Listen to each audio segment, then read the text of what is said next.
numbers. Now I know what you're thinking. Alright, number buff, name your favourites. Well, that's tough, but I can definitely narrow it down. 6, 3, and 5. And man oh man do I wish there was something I could talk about that fuses the 3. There's 365 days in a year. Holy shit! The interstellar radio, which is mandatory and allows Olimar to counteract the loneliness of space by sending out an SOS signal. Man, I'm feeling really deprived of human interaction today. Help me! Yep, that'll do it. Many people consider games like Breath of the Wild, God of War, and The Last of Us to be the cream of the crop of gaming. Compelling narratives, stunning visuals, and booming scores. And for a while there, I would have agreed with that, but then Untitled Goose Game released and I threw that notion out of the window. And the last games released over there were SD, Gundam Dimension War, and Virtual Bowling. I woke up a few days before my first birthday, saw these games on my nightstand, and then I got shot. You might not think the game in question is worth its asking price, or hell, you might not even be 100% sure you want it yet. Would a water bottle change your mind? The pre-order bonus, the tangible form of companies saying, please just do it, okay?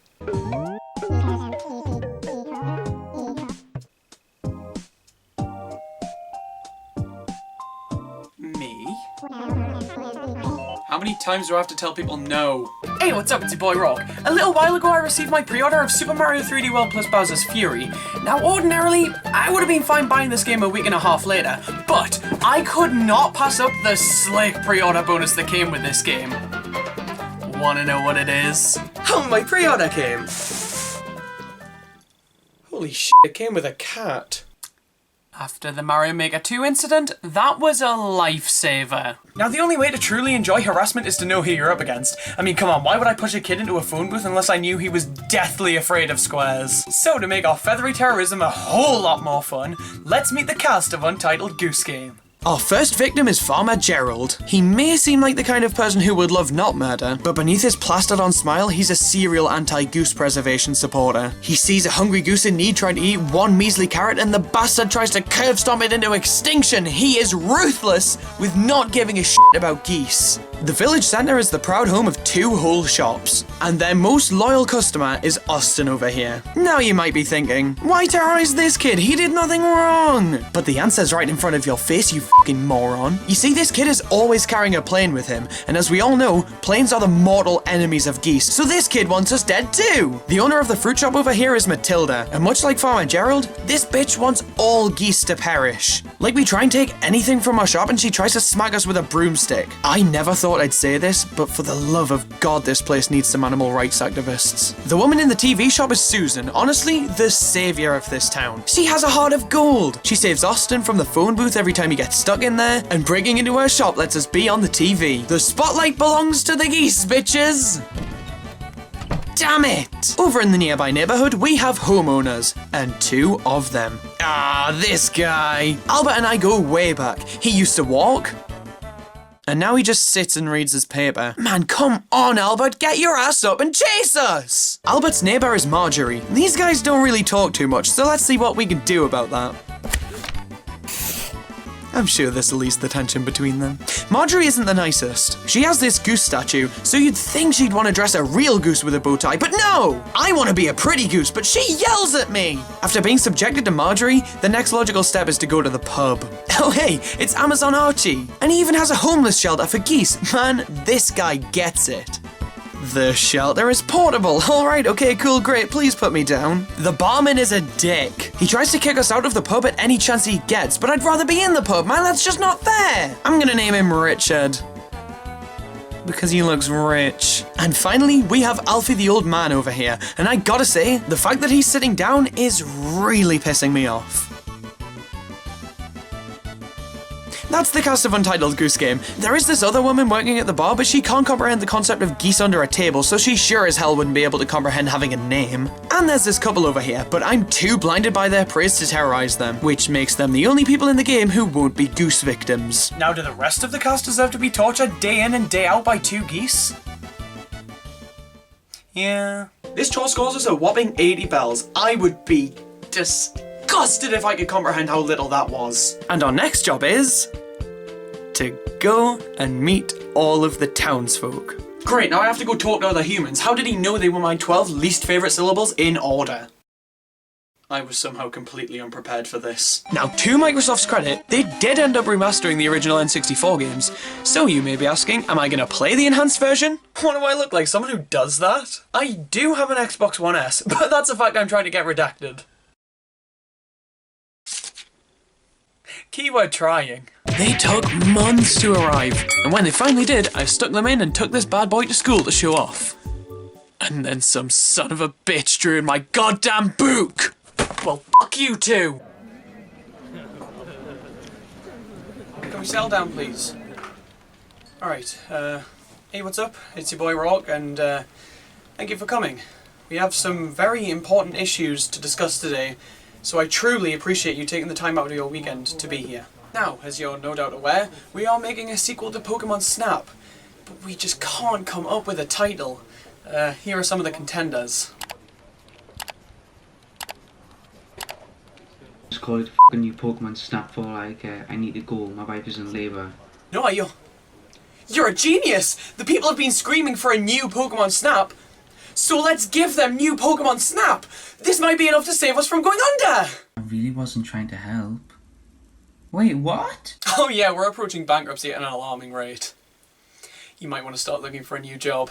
Yeah, looking back at things, it's incredibly obvious why we went under. Noah's kid's gonna have to look at his dad every single day and think, damn it, he couldn't think of anything better than new Pokemon Snap! Bottles is our tutorial character, and brace yourselves, tutorial fanboys, because this time... Thank fuck. And I opted in.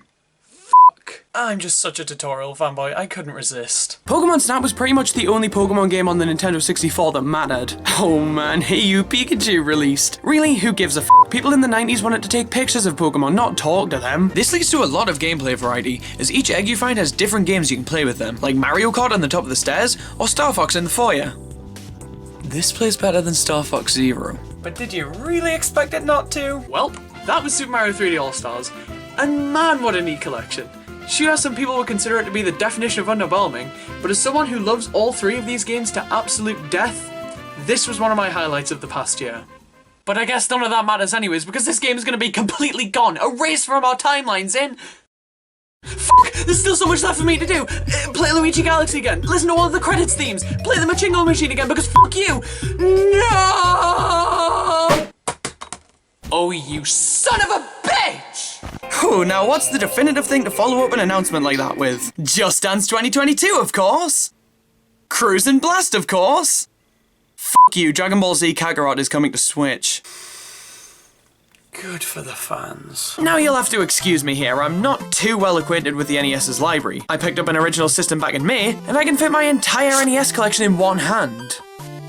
Well, I mean, it is technically 2 games. Limited releases can sometimes be a fun way to incentivize fans to buy a product, but in most cases, I'd argue that they're bad for the industry. And after this whole cup fiasco, I think I'm finally over falling for the tactic. I'm gonna head back to the shop and hopefully, I'll be able to get a refund for these bad boys. And I absolutely will not be buying any Joy-Cons. I mean, they're way too small, they always drift, they're on sale, the sale only has 3 days left, and you know what? I needed more colour in my life anyway, how could I not buy these? Well, this is quite possibly one of the worst games I've ever played. It took a series that I absolutely adore and just ripped away everything that makes it good. I don't generally like to say this with games. I like to try and stay as positive as I can, and if I'm critical, I want it to be constructive. But I hate this game with every morsel of my being! So I need to end this.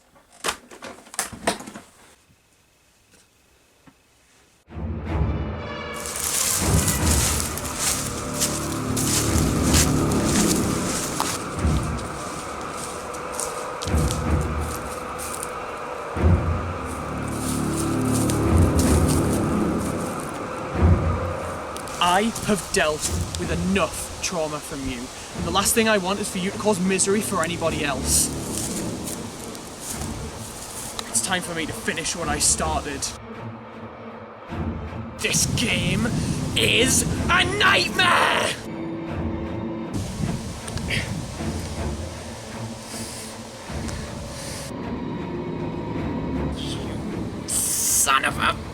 bitch!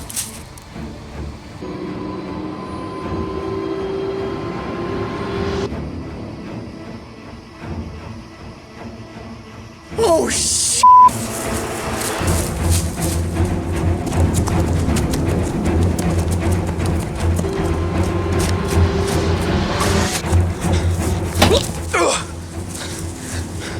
What the hell's the game plan here?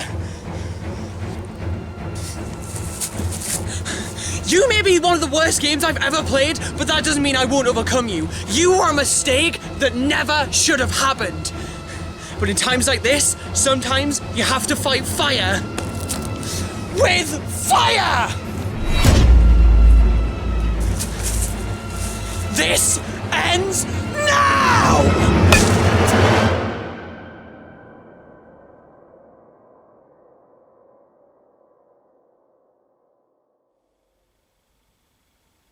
That's how you know a game's bad.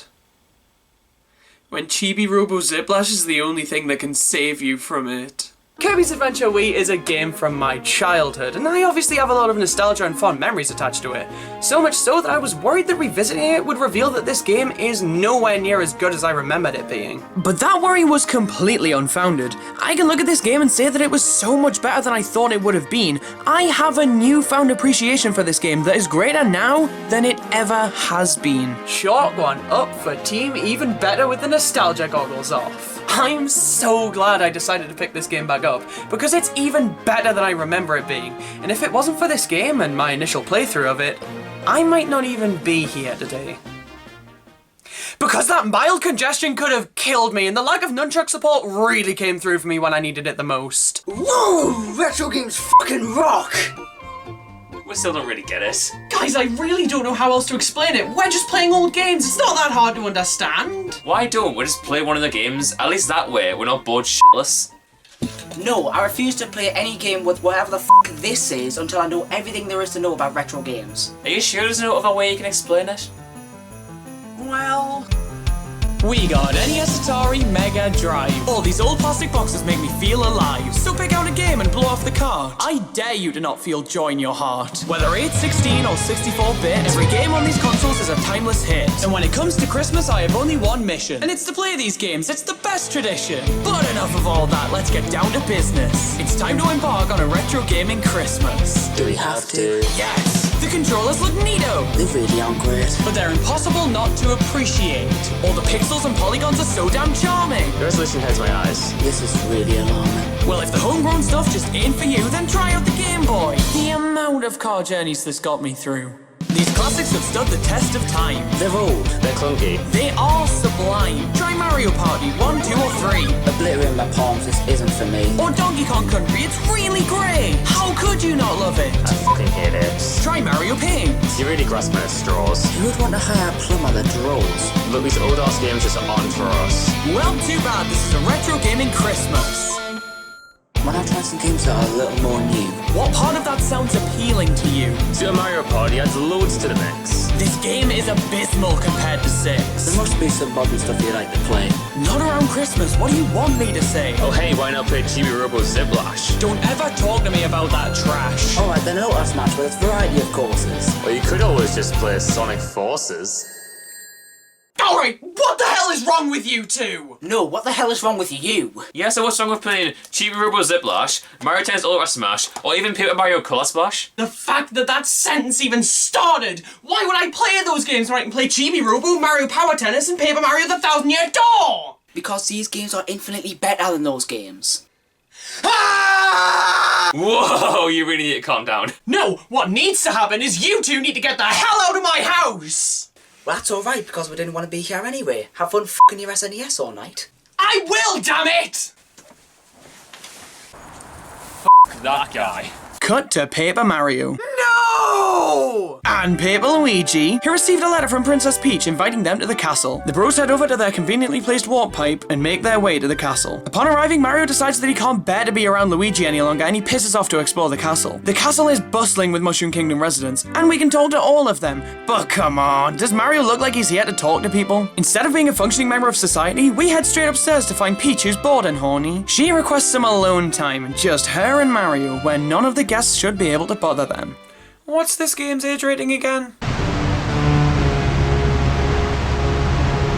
Fellas, how many times have you been about to get your f*** on before getting cock-blocked by the building you're in being stolen? Oh, I couldn't even begin to count. The most terrifying thing in the entire game is Luigi in Bowser's castle. How the f*** did you get in there? About to expire, which leads to me being f***ed 7 ways to Sunday. I've got to prove my worth in the realm of talking about stupid Nintendo games.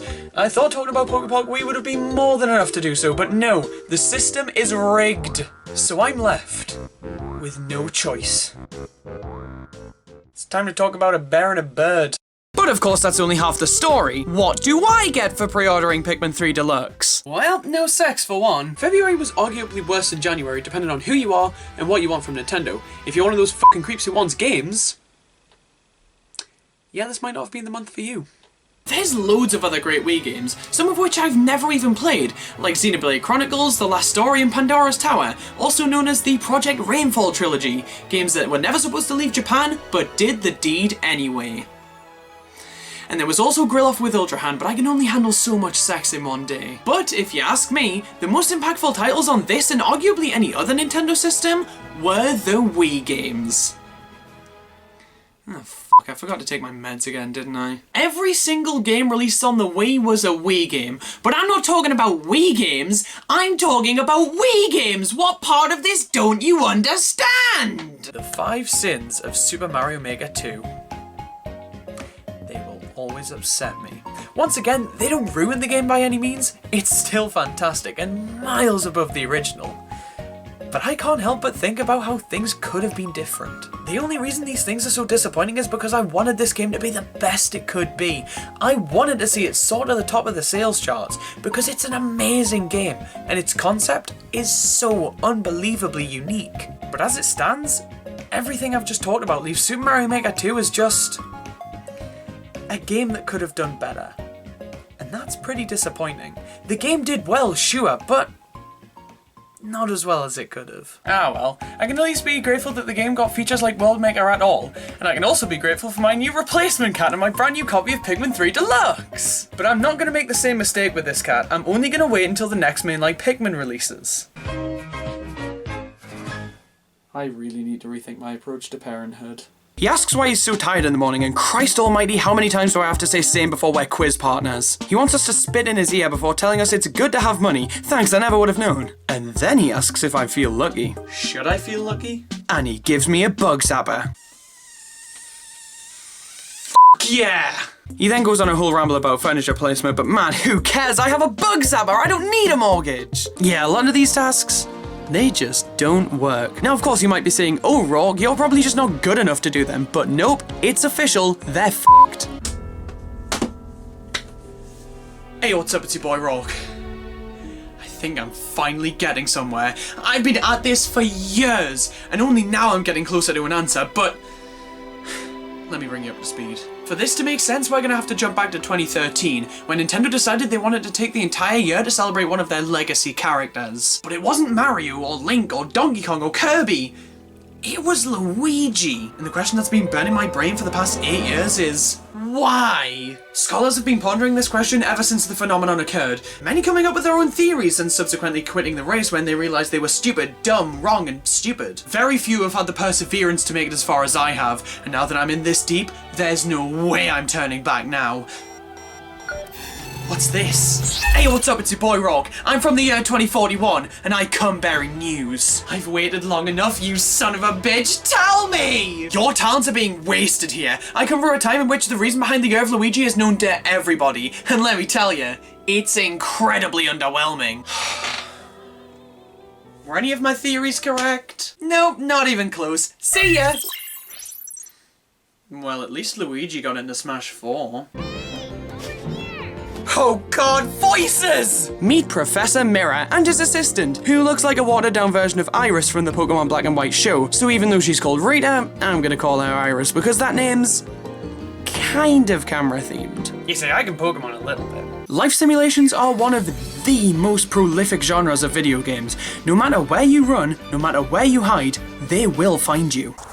Get the f*** away from me! And there's a secret boss in this area. Oh joy. Yeah, you wouldn't assume Pikmin would have boss fights considering the overall structure of the game. But hey, this is coming from the same guy who assumed Sonic Forces wouldn't be bad, so fuck me, I guess. But what if you want to go against the good-willed nature of Doshin the Giant? What if you want to take a walk on the immoral side of life? Well, there's always an alter ego. All of the buttons on this controller are fantastic, but nuh-uh. I really want to see what this one does. The gentle giant is no more. Well, that took 23 minutes less than I expected. The latest and most controversial instance of Nintendo's limited release strategy was something so disgusting, so riot-inducing, that it broke the fabric of the universe as we know it. The Mario Game & Watch. All in all, the Direct just painted the game in an overwhelmingly positive light. It revealed so many features that the fans had wanted for ages, and just made the game look like the best in the series. So, how did they f it up? Yep, that'll do it. Woo! Rover calls us helpless and then says, too bad, bitch, the train is arriving in Robodome. Good luck, but also f you. But we do have Conker the Squirrel, who would later star in the cult classic Conker's Bad Fur Day in 2001. Maybe I'll talk about Conker one day, because his tale is also an incredibly interesting one given how different his game was from Banjo's. Son of a bitch. Which brings me to my next point. In which of the 9 fucking circles of hell was this game designed for multiple people? And one sec, don't say, oh Rawk, earlier you bitched about the fact that the multiplayer focus ruins the completion process. I know it does, and the completion paired with the fact that Nintendo has been fucking adamant about the fact that this game is a multiplayer central experience since 2013 would lead anyone to believe that the game works best in multiplayer. But after actually playing this game in multiplayer, no. Now to all of the people suddenly saying this game is better than Odyssey, why don't you do us all a favour and shut the fuck up? Super Mario 3D World on Switch is simply brilliant, but every discussion about Wii U ports naturally leads to the question of, is a purchase worth it? And my god, that's tricky. If you didn't own the Wii U version, then this is the biggest no-brainer of all time. Seriously, if you're in that camp and haven't bought this game yet, fucking get on that! But if you're double dipping, I don't know, man. This game is leaps and bounds better than it once was, but fundamentally, it's the same game. A great game, yes, but the same game. So if I had to give a definitive yes or no on the whole double dipping front, I guess I'd have to say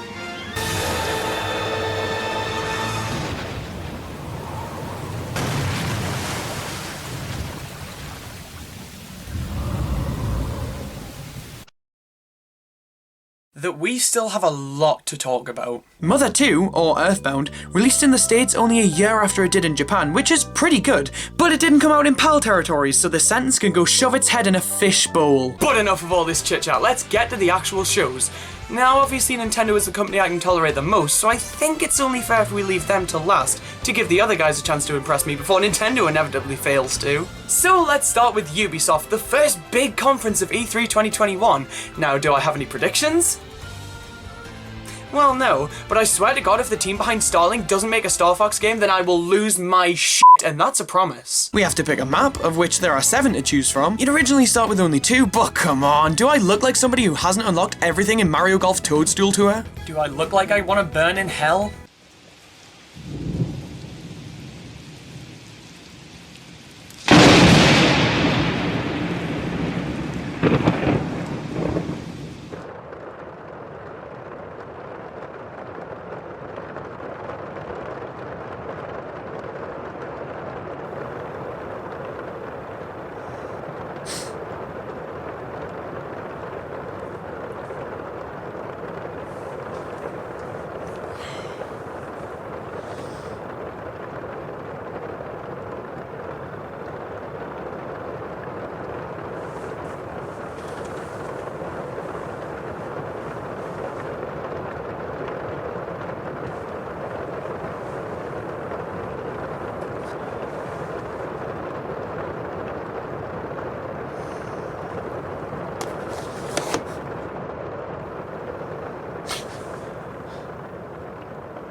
I am not about to deal with this!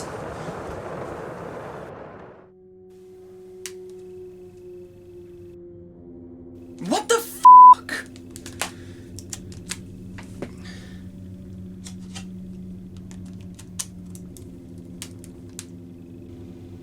What the? Fine. Have it your way.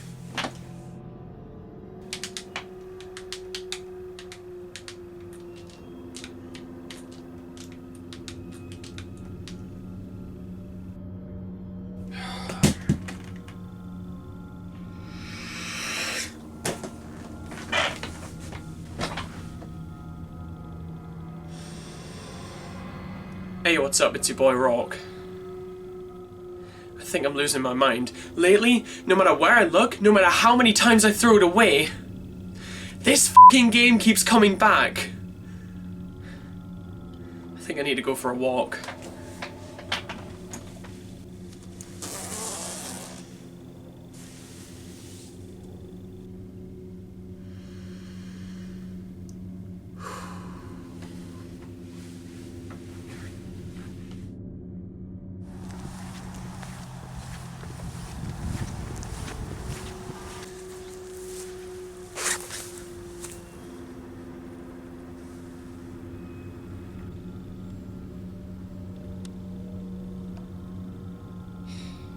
Alright, enough is enough! Look, I knew it was coming. Of course I did. I'd be delusional not to see it coming. But my god, I hoped I would have had more time. I mean, it could have been worse. Doesn't make this any better. I am not ready to do this. At all. But when you start something, the only thing you can do is finish it. No matter how much it hurts.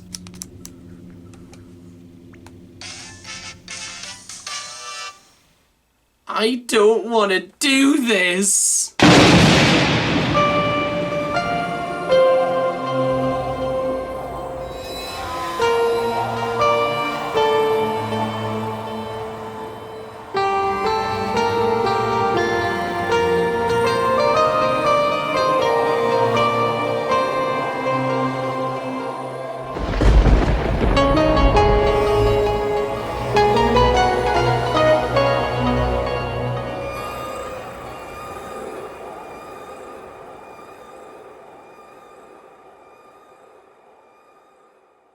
Again, it's nothing innately offensive, but for me, this level is just...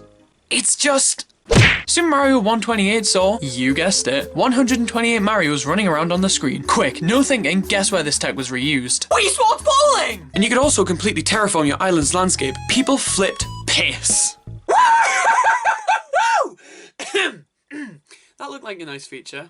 Let's find the odd one out.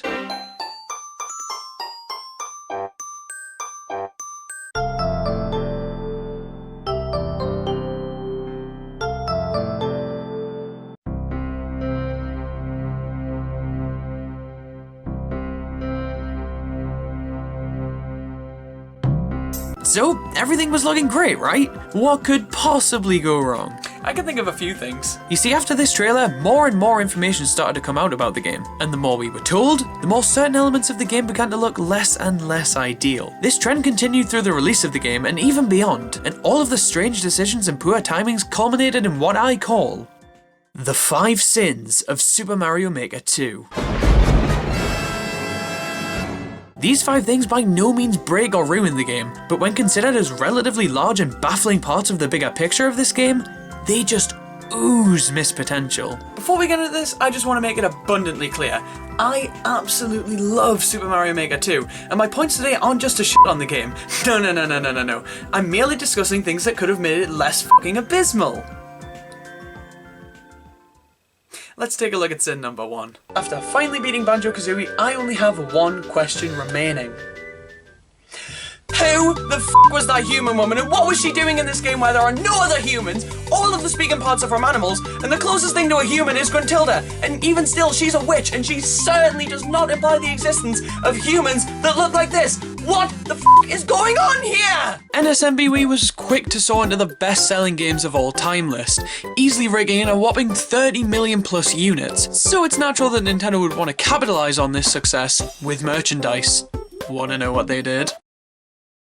Surprised. And hey, on my hunt for fossils, I found this place called the Able Sisters. Let's see what's inside. We're greeted by Sonic the Hedgehog, and he tells me that I am the famous fashion designer. Knuckles is in the back too. I'm not sure if these guys understand what a sister is. I try to talk to Knuckles and he completely shrugs me off. Knuckles, you bitch! I talk to Sonic again and ooh, I can design a pattern. It'll cost 350 bells. Steep but understandable. And I can only keep 8 designs. Boo. And I'll have to get rid of one to make my own? Man, that just won't do. I'm out of here. You see, at the end of each and every standard level, there's this goal game. We jump from a cloud, land on a trampoline, press the 2 button, my nightly routine. Your timing of the 2 button press dictates how high you get shot up. If you make it all the way up to level 1, get ready to get turbo laid. But for the life within me, no matter how hard I tried, I got to level 2 every single time. What is wrong with me? I've tried in the past, but when I fall out of it, I fall out of it hard. And that would happen even more so with this because it's a subscription service. God damn it. Look, it makes sense, sure, but having this as a subscription service completely kills my interest in it. At that point, I'd rather just commission somebody to make music for me if I ever needed any. That's right, partners are back, bitches! Which means my family tradition of talking about every single partner in a Paper Mario game can live on. And will do for every other game. Now, functionally, the partners in this game are pretty damn similar to those found in Paper Mario 64, but they make up for that by having stories and motivations that go beyond simply, sure, I've got time and a lust for blood. I'm in. I just think Nintendo's a little bit full of shit when they say, oh, we're celebrating the year of Luigi with Luigi's Mansion 2 in March. Now, New Super Luigi U, on the other hand, this was calculated. I really had to stick it to Nintendo by owning this thing 3 fucking times. My doctor told me to replace inhalers with Luigi, so suffice it to say, 1 copy wasn't gonna be enough. Now, for me personally, just the fact that I can get my hands on a game without going outside is more than enough of a pre-order bonus for me. But Rawk, you may be saying, you can't possibly hate going outside that much. And you're right, I hate it way more than that much. So why don't we take a look back at all of the games that I've pre-ordered and the bonuses I got for doing so, starting with my university dissertation. They actually tried to buy Nintendo outright, and after Nintendo laughed their asses off at the mere idea of that never not happening, Microsoft said, well, f*** you then, we'll buy one of your best subsidiaries out of spite. What are you gonna do now? Probably not have Banjo games anymore, you pricks. And to end off the book, we have the Koopalings, and a reminder to buy any leftover stickers on their website. I'm fucking trying, alright? Okay, fine, maybe I should listen to Tom's advice and try and dig something up. If I don't dig up this star right now, then the whole concept of existence has lost all meaning. I need more of them. Hey, looks like I can have a Nintendo 64 collection in Animal Crossing too. Contrary to popular belief, this isn't actually the debut of Banjo. For that, we need to jump over to Diddy Kong Racing. I've never heard anyone say that before. Diddy Kong Racing released in November of 1997 and featured a few characters that would go on to star in their own games. Naturally, we have Banjo over here in all of his fucking disgusting glory. No Kazooie here though, because birds can't drive, dumbass. Hey, what's up? It's your boy Rawk, and could you do me a favor and shut up for just a minute? Because something's about to be revealed that's gonna shake the foundation of life as we know it. You see, Oxygen Productions, the studio behind everybody's favorite Air, is about to reveal their latest product. I mean, they rented an entire cinema to show off the reveal trailer, and as you can probably tell, everybody is ecstatic. Woo! Oh f***, it's starting! Introducing Air Rebound, the new and improved way of avoiding the grave. See this guy? He's enjoying the revolutionary improvements Air Rebound brings to the table. And you can too when Air Rebound releases in Q3 of 2026. Air Rebound may not be compatible with all lungs, especially if those lungs belong to a human and if that human is asthmatic. Please check the back of the box for details. I am beyond sold! The yellow Wollywog is just a more aggressive version of the regular Wollywog, and if you weren't aware, the Wollywogs are Satan incarnate, which is all sorts of fucking bullshit! The gimmick of the Pokemon jumping out can be cool and terrifying. But man, I have a panic attack every time both feet are firmly on the stage. I don't think any other hole has made me fidget in my seat as much as this one. I mean, sure, not all of the games felt like they were truly meant to celebrate the year of Luigi, but the ones that existed solely for that purpose did so incredibly well. And I think that this was honestly the perfect way to celebrate. Hold that thought. I might have just came across a revelation in my research. According to Nintendo themselves, the reason that any of this happened was... Wait, the reason for this entire thing was... Luigi's 30th anniversary? That's incredibly underwhelming! I fucking told you! This is the first instance where we truly get a feel for Banjo and Kazooie's personalities. Banjo is a kind-hearted, lovable klutz who's generally pretty clueless, but that doesn't stop him from putting his best foot forward. And Kazooie? Kazooie's a spiteful bitch and she's hilarious and I love her. We have just witnessed a slaughter. Not again! And what did Microsoft get out of this acquisition?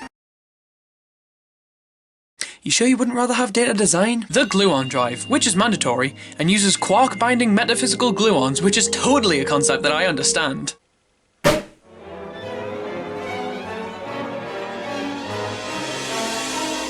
Bullshit.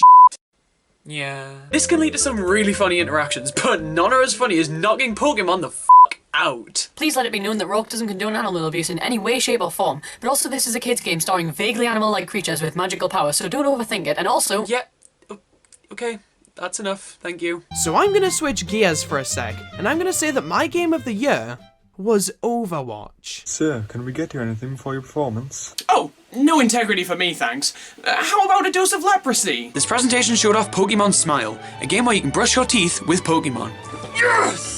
I'd never wanted to brush my teeth before June 17th, 2020, but f*** me, I need to buy a toothbrush now. Now if you ask me, reveals fall into multiple categories. You have the teasers, the concept reveals, the gameplay reveals, and of course, the go-to for most companies, deception. Was the reveal of the next Smash character. Kind of. They revealed the franchise the character was from, but not the actual character. What was the goal here? So, who was it? Waluigi! Yeah, Waluigi!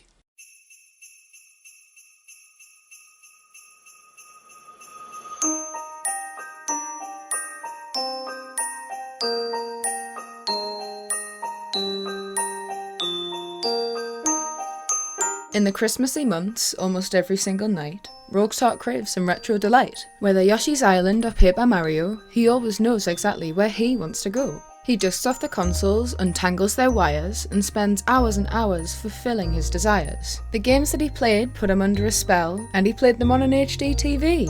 That went well. But this year would be different, Rawk had decided. He would invite some people to play alongside him. Hey, what's up? It's your boy Rawk. Can you smell it? Well, let me give you a hint. It's the smell of Christmas spirit! And good God, is it poignant. If you ask me, the best way to spend the holiday season is by playing some of the many classics of yesteryear. I mean, come on, what could be better than playing Superman 64 for Christmas? The past few years I've had a tradition of staying home and playing video games alone. Last year my selection spanned all kinds of generations and it's most definitely what caused my loneliness. But this year I've done the unthinkable and invited some people to play these games with me. Because who doesn't want to play Pokemon Snap with other people? And to sweeten the deal, I've made an invitation that nobody would dare pass up. F it.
Honestly, I could gush about this game all day long, but for now we'll have to wait for the full review in 2023, when the game's been updated for the last time and I've played it for over 4,000 hours. Hey, what's up? It's your boy Rawk, and before you ask, honestly, what does it look like I'm doing? It's that fateful time of year once again. Time to clear our schedules, sit in the same spot for 1 to 15 hours, and watch multi-billion-dollar corporations advertise things to us. It's exhilarating. But you can't just sit there and watch these things without preparing. No. Watching an E3 show is an experience that's going to define the next 12 months of your life until the next one comes around. So they need to be watched in ideal conditions. Chairs. Yeah, they're okay. But if you have a bed, well, they're even more okay, so f*** your chair. There are 3 key attributes to proper E3 preparation: comfort, hydration, and sustenance. And these 3 need to be balanced perfectly. Now, this balance is very delicate and can be very difficult to achieve, but with enough perseverance, you'll find a sweet spot. So if we just give it a bit of this, and this, and there we have it, the perfect E3 watching setup. Alright, I'm ready for them to announce Chibi Robo 6. This was all for nothing! This company has a fairly deep history of games, but they're all fans of the term f***ing abysmal. Nah, Rare had some good titles under their belts at the turn of the generation, most notably the Donkey Kong Country trilogy. Some of the best 2D platformers of all time, and I should know, I own and have played one of them. My opinion matters. This game released for the GameCube in 2002, and yet it still looks better than Pokemon Sword and Shield most of the time, and it plays better than Sonic Forces all of the time. 2 for the price of 1, bitches! Should you buy Super Mario 3D World plus Bowser's Fury? Is one of the stupidest questions I could ever think of. 3D World alone is an absolutely incredible game that everyone deserves to play, whether you had it on Wii U or not. But with Bowser's Fury on top of that, this is an absolute no-brainer. It's hands down the best thing that Nintendo has done with Mario since Mario Odyssey. And I genuinely hope they do more with this idea in the future because it's so good. Buying and playing this game again has made me appreciate it so much more than I once did. And having both 3D World and Bowser's Fury to play whenever and wherever the hell I want to, it gives me life. It's been a really boring few months. Now, to be fair, 2021 is the 40th anniversary of Donkey Kong, and there's been a rumour that's been making the rounds like crazy that Nintendo EPD, the development team behind Super Mario Odyssey and 1-2 Switch, the best one, are making a brand new Donkey Kong game that's due to come out before year's end. There's a lot of debate about whether it's a 3D game, 2D, 2.5D, 7.3D, who the hell knows at this point, but hopefully this is a franchise that won't be dormant for too much longer. But Nintendo hates us, so probably not. So it turns out that we're f***ing stupid and decided to embark on a journey to a new town with no plan, no money, and nowhere to live. That was a great idea. Rover is absolutely befuddled by our choice. You ever get called an idiot by the kid who shoved sand up his nose? He then runs to the back of the train and causes this bull to have a panic attack. Weirdly one of the more normal sentences I've said today. If there was a way I could easily reattach them to the sheet, then I'd happily rip these fellas out and smack them on my fridge. But I can't. So instead watch me smacking them on my mini fridge and feeling miserable. Because my mini fridge isn't magnetic. There was a casualty. Also, I have one of those really annoying things at my house. I forget what they're called. Oh, right, children. And when my pre-order bonuses was shipped separately and 2 days after my copy of the game, I wasn't there to get them. So guess who decided to open these puppies up and stick them on any surface that seemed appropriate? I managed to get these stickers back to looking almost perfect. But let this be a lesson to never trust stupid fucking 4-year-olds with your Amazon packages. A console's final game is never the most impactful thing in a system's life, but they're incredibly interesting to look at, especially because now I know I'll never be alone in purgatory. I can always track down a deceased copy of Shakedown Hawaii or 3D Tetris. But I do have standards. If I were to try and bring Wario's Woods down here, then I'd be on my way to super hell. Now please, give the Paper Mario series the same treatment. Re-release the first 3 games on Switch and give us their soundtracks. Dear God, please! The last way to get rid of Bowser is the most anime-encrusted bullshit I've ever seen in my life. There are 3 Gigabells dotted about the island that are unleashed after collecting a certain number of cat shines. When Fury Bowser awakens, so does the Gigabell, and when you grab it,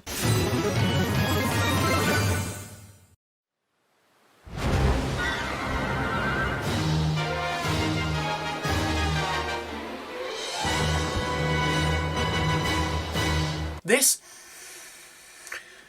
is the future of Nintendo. And I'm weirdly okay with that.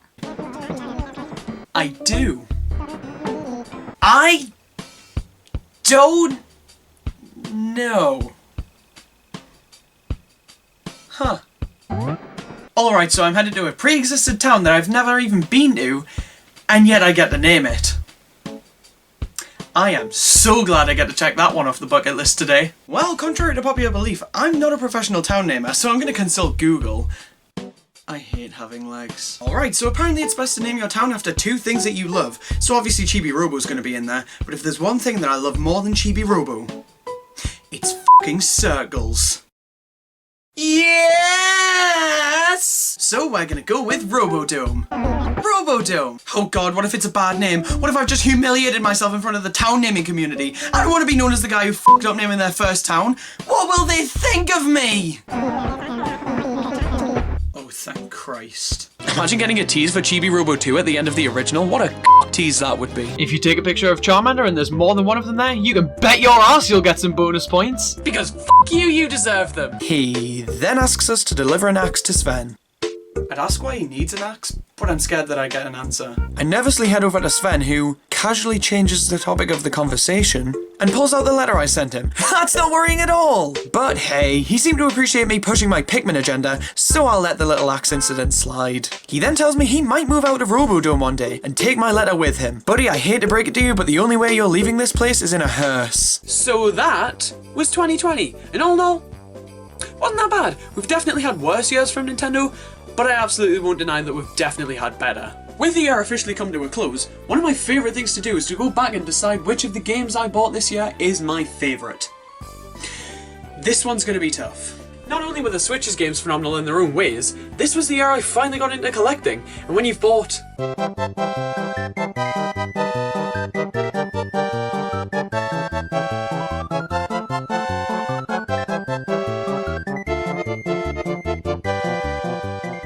games in a year, there's a lot of fucking options.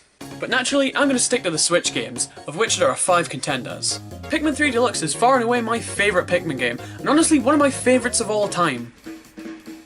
But this game's a re-release, so I'm not really sure it should count. I mean, sure, I didn't own the Wii U version when it came out, but still, this is a Wii U game at heart, so I'm not really sure it should be a contender for Game of the Year 2020. Take notes, Final Fantasy VII Remake. Super Mario 3D All-Stars is a similar situation, but with even more not counting! Not only is it a re-release of a Wii game, but a GameCube game and an N64 game. What a police lineup! The game's fantastic, but if Pikmin 3 doesn't count, I don't even need to finish this sentence. That leaves us with Paper Mario the Origami King and Hyrule Warriors Age of Calamity. This one's tough. There is so much that Age of Calamity does better than Origami King. The story's better, the characters are better, the gameplay's probably more engaging. But my god, I have such a soft spot for this game. I absolutely loved the Origami King. But I also loved Age of Calamity. The story had me in actual tears at some points, and given the fact that I listened to the Rivali's theme remix for my daily dose of dopamine, I think this game takes the cake. So my game of the year for 2020 is fucking Animal Crossing. What the hell were you expecting? Hey, what's up? It's your boy Rawk.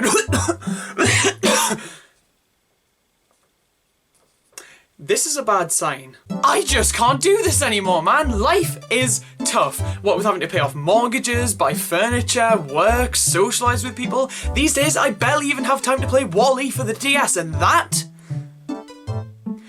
won't stand. There's gotta be some sort of out here. I could become homeless, but I own a fuck ton of shit, and no matter how hard I try, my desk will not fit into my backpack.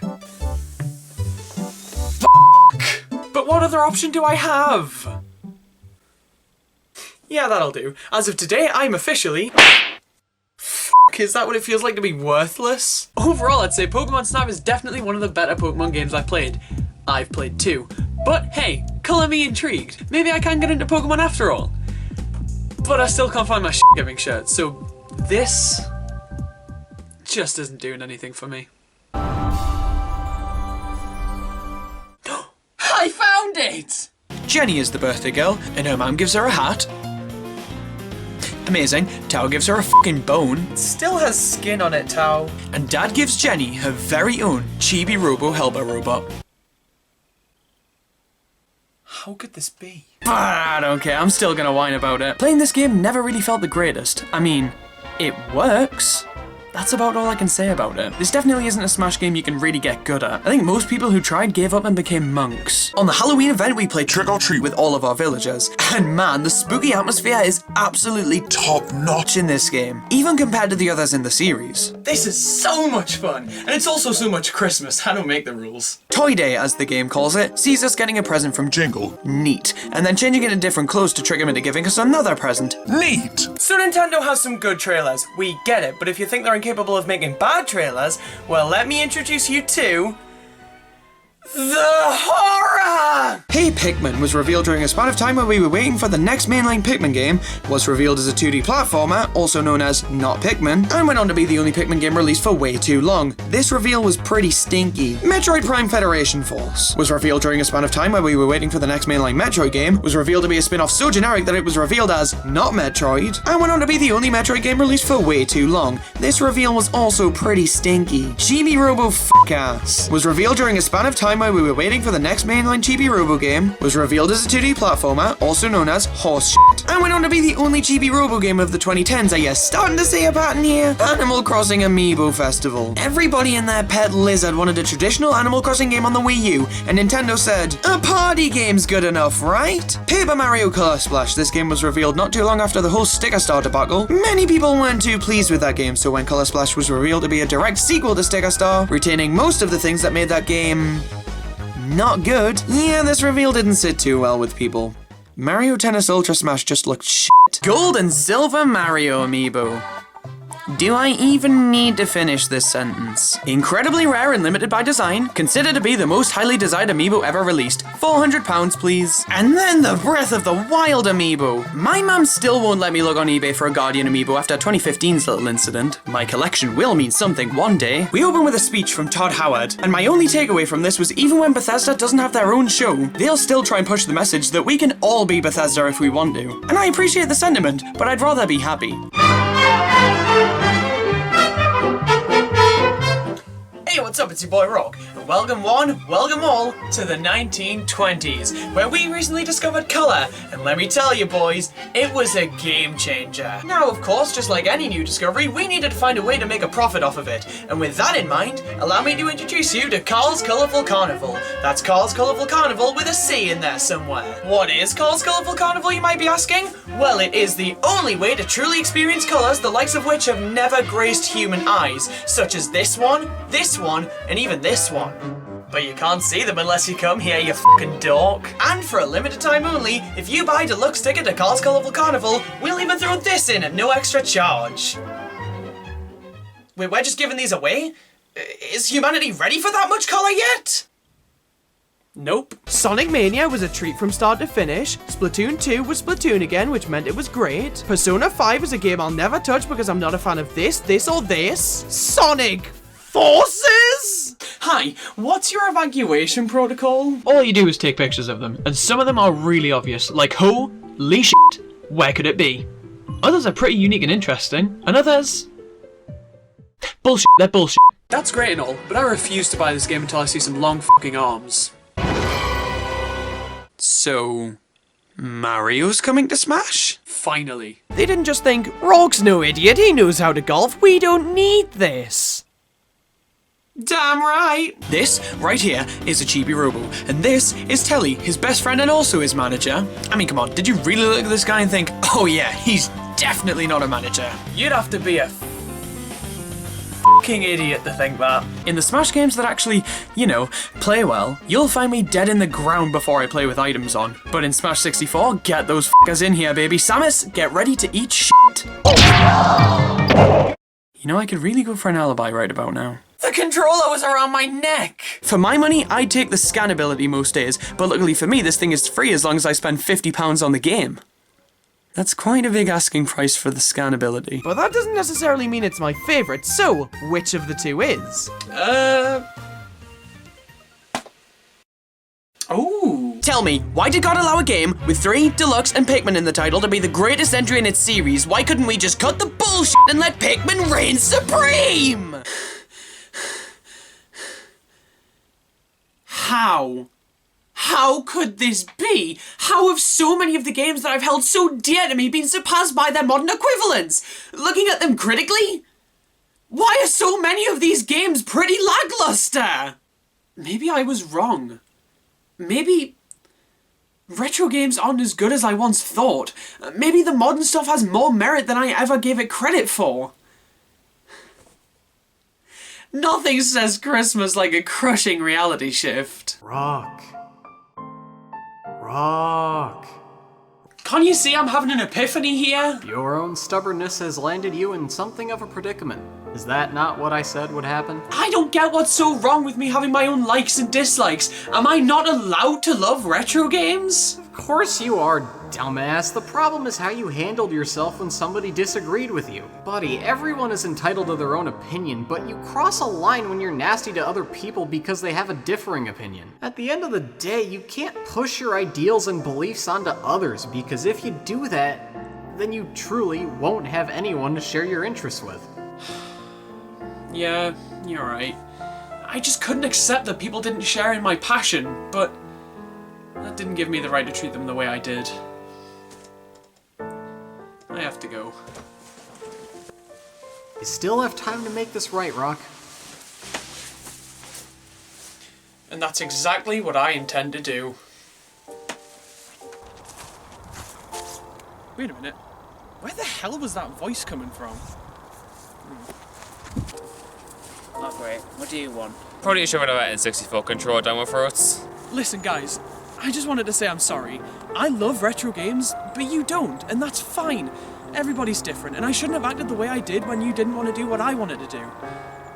I was kind of an arse. It's alright. I had a sort of falling out with a cool chef at work. I mean, come on. Solid Supreme stores are much better than the McDonald's. That's barely applicable.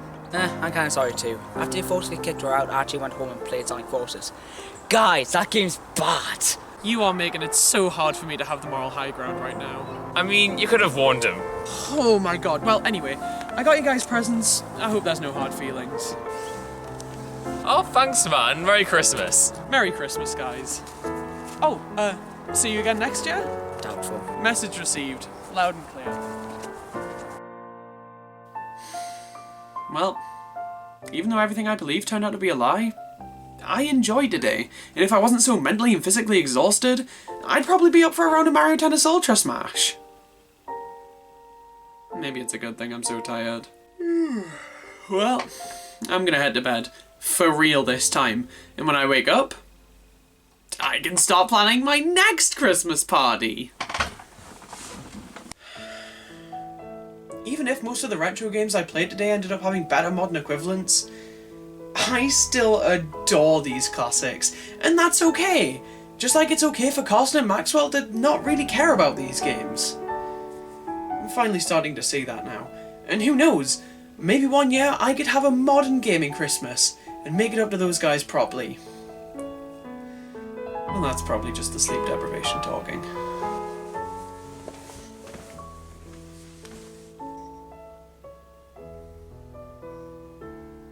Their name stems from the fact that they look like Olimar's favourite brand of carrots. This guy must be really hungry and we've only been stranded for a few minutes. In a word, he's fucked. A Pikachu on a stump? He loves it! A Pikachu on a surfboard? Greatest thing he's ever seen. A Pikachu on the moon placing the Pokemon Island national flag?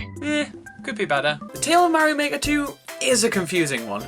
But hey, all stories worth telling are confusing at sometimes. Have you ever actually played Wario World? Like, what the fuck?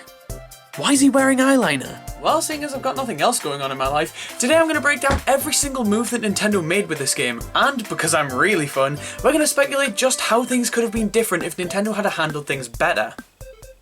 Have you ever met a more interesting person? And with that, the credits roll, and our adventure as Nintendo's least favourite little hero is over. And boy oh boy do I have some opinions. You might have noticed that my points were a little bit all over the place at times. Yep, that's TV Robo for you. It isn't always obvious just what the hell you're supposed to be doing, and you will almost definitely find yourself flip-flopping between tasks every now and then. and it's weirdly endearing. Hey, welcome to a recurring segment entitled, What the Hell is Wrong with This?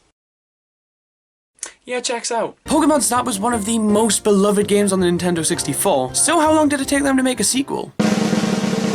22 fucking years. The timing of this one was incredibly strange. Like you had the Wii, with its IR blaster and its pointer controls, aiming the camera by pointing the Wii remote at the screen would have been blissful. Nah, we don't want to make a game on the Wii. You had the 3DS with its stereoscopic 3D. This system would have been perfect for an on-rail photography game. But man, we just don't feel like putting this game on the 3DS. You had a whole ass Wii U gamepad that could have been used to take photos separately from the view on the TV. This controller just screams Pokemon Snap. Don't you fucking dare put this on the Wii U! And now we have the Switch with its boring ass standard controller and its boring ass user interface and its complete lack of me giving a shit. I didn't want to be happy anyways. Next we have Square Enix. Oh my god, what the hell was up with this timing? 2.25 hours after Microsoft's show. That's ridiculous! Why couldn't they have had their showcase on Monday? They would have had the entire day to themselves. But you know what? It's fine, because there'll be games in a genre that I don't give a shit about. What the hell was that? 2002 wasn't humanity's first Doshin the Giant rodeo though, as this sucker originally released on the Nintendo 64 DD in Japan exclusively on December 1st, 1999. And it was one of the few 64 DD games that actually released. Do you think it sold well? The game also received an expansion, sequel, thing, a few months later in May 2000. And from what I can tell, it was fundamentally a Doshin the Giant gawking simulator. You play as small child Mickey over here and go absolutely effing wild staring at this caged jelly baby while totally comprehending why this was a standalone release. The original game was then reworked for the GameCube, bada bing, bada boom, one thing that the UK will always have going for it compared to the States, and Jesus Christ, it's incredibly underwhelming that it just so happens to be this. There's something symbolic about Doshin's sacrifice and transformation into an island, but the island he turns into is a little bit too Soviet Union for my liking. I'm pretty happy with calling this game the DS's best. Sure, New Super Mario Bros. Might have something to say about that, and fucking Nintendogs, I don't know. But Mario Kart DS was the birth of modern Mario Kart, and is one of the only DS games that I still play consistently to this day. And I don't think I'd live to see another day if I said Mario Party DS was the best DS game. Stores are still putting their initial stock of the game on clearance to this very day. Want proof? Well, allow me to show you exactly how much I paid for the bundle that included Digby.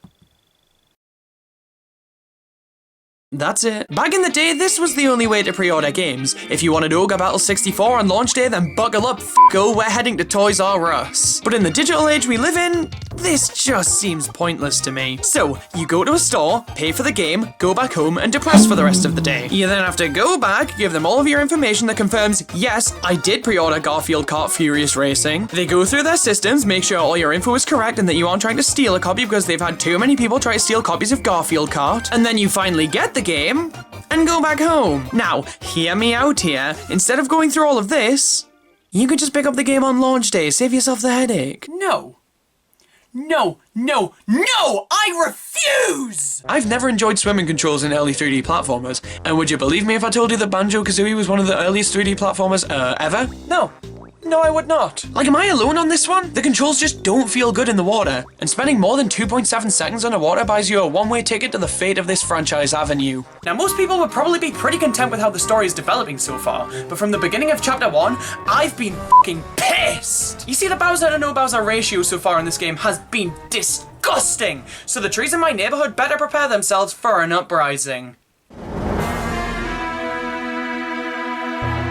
Great, now I'm gonna have to find something else to bitch about. What else would I do? Allow myself to enjoy the game? Where we meet the first of many of Ollie's underlings, coloured pencils.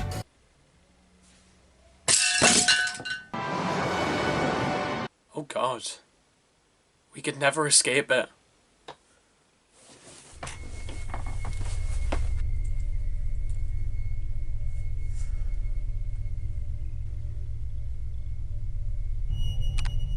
Oh, Jesus Christ! Nah, apparently one of the Toads we saved back on Autumn Mountain was a sea captain. Remember him? No. They essentially already have Galaxy 2 working on the Switch, because, need I remind you, the Galaxy 2 is just Galaxy. Like, what, was the spin drill just too hard to get working on the Switch? Yeah. F***ing no! I've already accepted that talking shit on 64 makes people want to kill me, so let's see how high I can get my wanted level. F*** this game! Next, we have Super Mario Sunshine. Oh boy, now this is what I'm talking about! We've gone from 4x3 to 16x9, bitches! We've got a 1080p resolution, bitches! We've got shittier controls, bitches! Playing so much Mario's made me lose my mind, bitches! There are 3 ways to make Fury Bowser piss out, and which one you use is pretty situational. Couldn't I just ask him nicely? Could you please f*** off? Yep, fair enough. If we held enough fruit and balls at this cliff, then a polygon covered in shit comes out and hits this button for us so we can access the next level. I'm going to be saying that exact same thing on my wedding night. October was an incredibly light month, but it was definitely quality.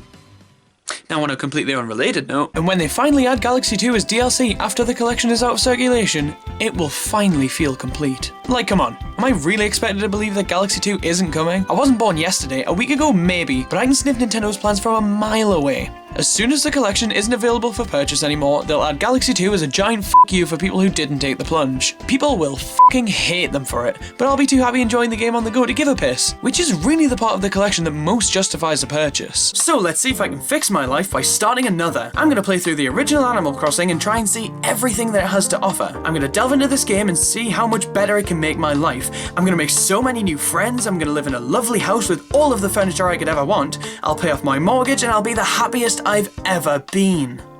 Tomorrow. But for right now, my biggest priority is getting a good night's sleep. It's already 12:15 AM, so I'm making a great start on that. Now, if you'll excuse me, I'm gonna go to bed and get ready for my brand new life. See you later.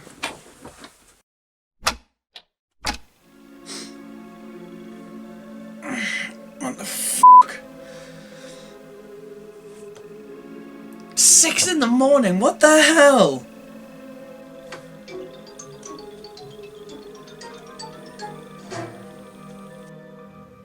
It's genuinely disheartening looking back on the mistreatment of this franchise and dreaming of a world where it was more successful.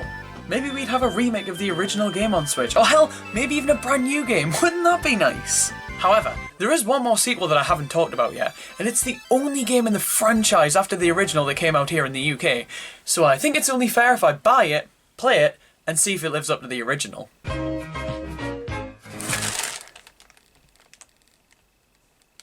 This is gonna fucking sting. The N64 got Kirby 64, the first and only 3D Kirby game, I think. It was nothing more than a 2D platformer with wacky camera angles, and man, it must have been so good if I'm expected to pay £90 for the privilege of owning it. But what if I want the box? I'll think about it. Today was pretty fun, but I didn't really achieve all too much. Oh well, hopefully tomorrow can be a better day. I didn't really achieve all too much. Oh well, hopefully tomorrow can be a better day. Hopefully tomorrow can be a better day. Today was pretty fun. Today was pretty fun. Didn't really achieve all too much. Today was pretty fun. Today was pretty fun. Oh well, hopefully tomorrow can be a better day. Today was pretty fun. Oh well, hopefully tomorrow can be a better day. Today was pretty fun. But I didn't really.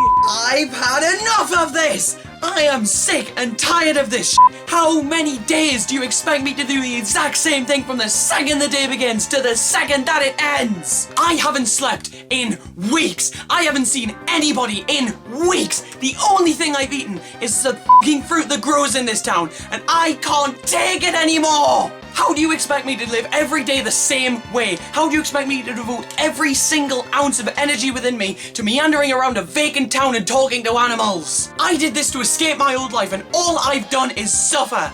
And the worst part is, there is no out. No matter how hard I try to find one, there is no escape. Wait, no. No, that can't be true. There's always a loophole, that's just a fact. But the only question is, where? That's it. This is my escape. If I'm gonna live every second of every day in this town, then I'm gonna do it on my terms. This is my escape.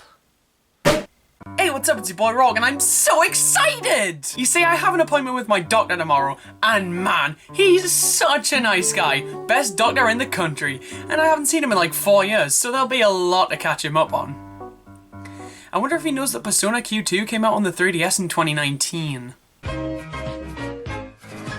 He diagnosed me with death.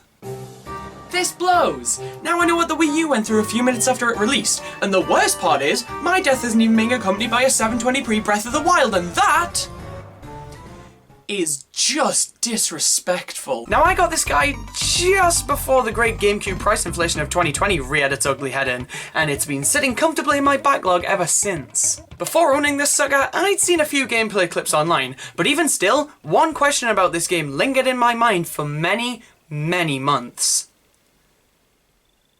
What the hell do you do in this game? This wasn't a question that could simply be answered by waiting to play the game. I knew I was going to have to enlist the help of an expert. I flew over to Google in search for someone who could give me the answers to the many mysteries of this game that mankind had been pondering for centuries. I scrolled for hours and hours, and yet my search remained fruitless, until the realization hit me. The answers I had been looking for were there all along. Everything I needed was right in front of me, and I just hadn't cared to look. You see, there is one man, one deity, who has all of the infinite wisdom of the universe regarding this game.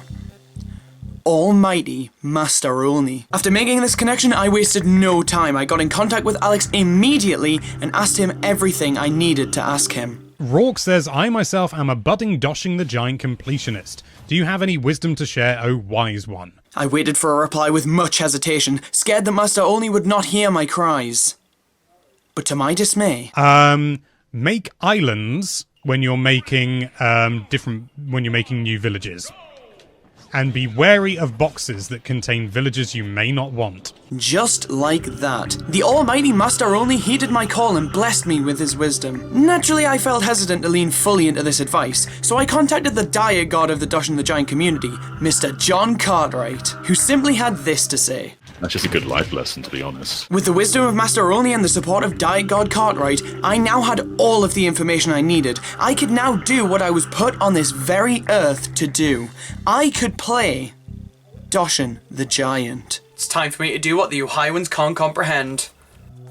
Fuck, it's a donut!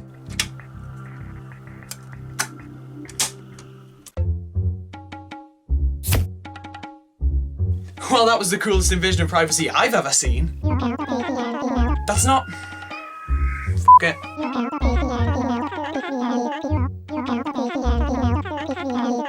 Literally everyone in the town is asleep.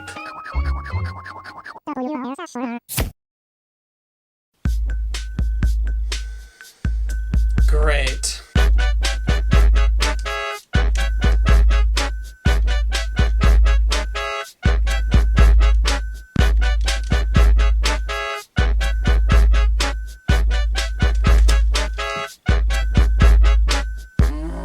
I'm so tired. Why am I not allowed to sleep? I've achieved absolutely nothing in the past 5 hours, and it's about to be the start of a brand new day. How the hell am I expected to... I'm not even going to question how I got into bed, but what I will question is, how the hell do I feel so well rested? Which left me with one hope. Yeah? Let me play as the BDSM turtle. The second thing the direct announced was, Yep, Pokemon Sword and Shield was getting DLC. After barely being out for 2 months, I can assure you that this caused absolutely no controversy. Doshing the Giant isn't the best game out there, far from it, but it is absolutely a game worth giving your time to, and it taught me that while good, honest work will pay off eventually, sometimes it can be disturbingly beneficial to be despised. And it also taught me that constantly having your crotch exposed is one of life's necessary evils, but the court did not agree with me on that one! Well, that's it. I've finally beaten every single Paper Mario game. Sure, we ended things on a pretty bitter note, but on the whole, I am so happy I took this journey. Paper Mario Color Splash may have left a bit of a bitter taste in my mouth, but regardless, the Paper Mario series has quickly become one of my favourite series of all time. I love each and every one of these games so damn much. The N64 original is an absolute treat, the Thousand Year Door has the best gameplay in the series, Super Paper Mario has by far the greatest story ever told by man, and even Color Splash, despite its bad elements, it still has a hell of a lot going for it. And now that I've finally beaten these games, I can understand why people love this series so much, and I have to agree, the Paper Mario series is one of the best things that Nintendo has ever done, and I don't think I'll ever stop loving these games as much as I do. Wait a minute. Something doesn't feel right here. Did I forget something? 64,000-year door, super color splash origami king? I've missed a game, haven't I? This isn't over. But the only question is, what game did I miss? Power cut. Great. What am I meant to do now? What the hell? The origami king? How the hell did it get there? Super? What the hell's going on here? 64? Color splash? 1,000-year door? What the hell does any of this mean? I've already played all of these games. Wait a minute. Switch, N64, Wii U, GameCube, and... Son of a bitch. I'll regret what? Oh, for fuck's sake. Ow! Shit! Well, at least I know where my torch went now.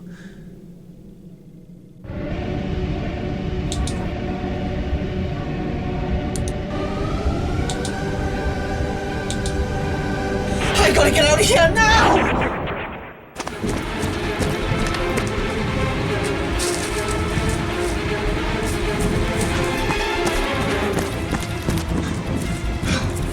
Okay, I should be safe now.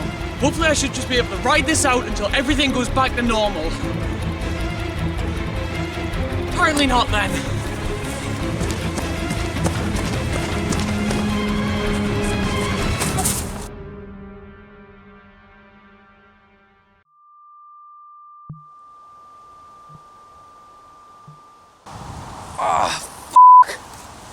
What in God's name was that? I didn't just trip over. Something attacked my leg, but what?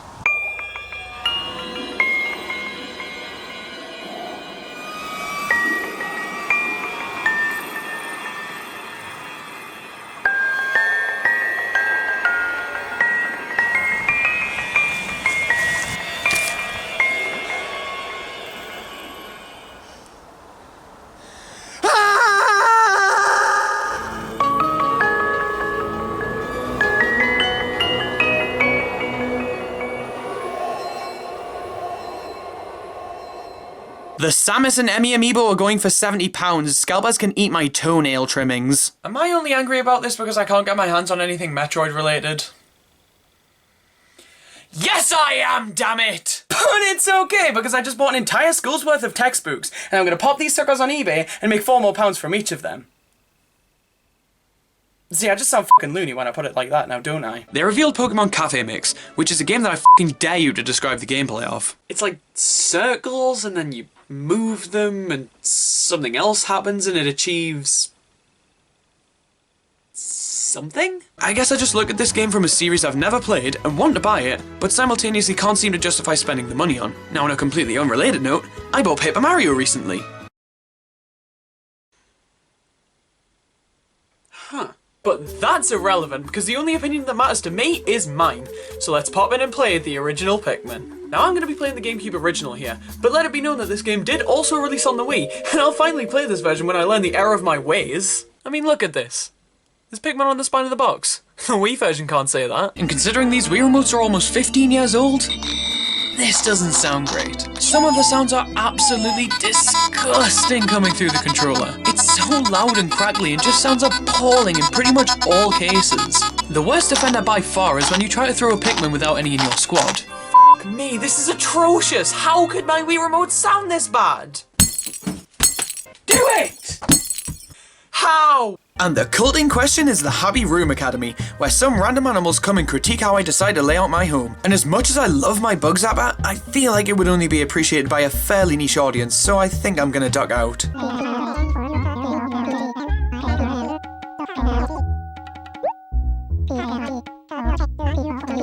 Well then next time don't give me an option. If I can take the lazy way out, I will. Chibi Robo Park Patrol released on the Nintendo DS, the best-selling Nintendo system out there. Chibi Robo might actually have a chance now. Fuck you. Now I think a lot of the time, it's fairly understandable why franchises are put to rest. A lot of people would have you believe that the higher-ups of game companies say, "Oh man, I can't wait to kill off Donkey Kong today." But that's just not the case. While I wait for that, I think I'm gonna go talk to Daisy.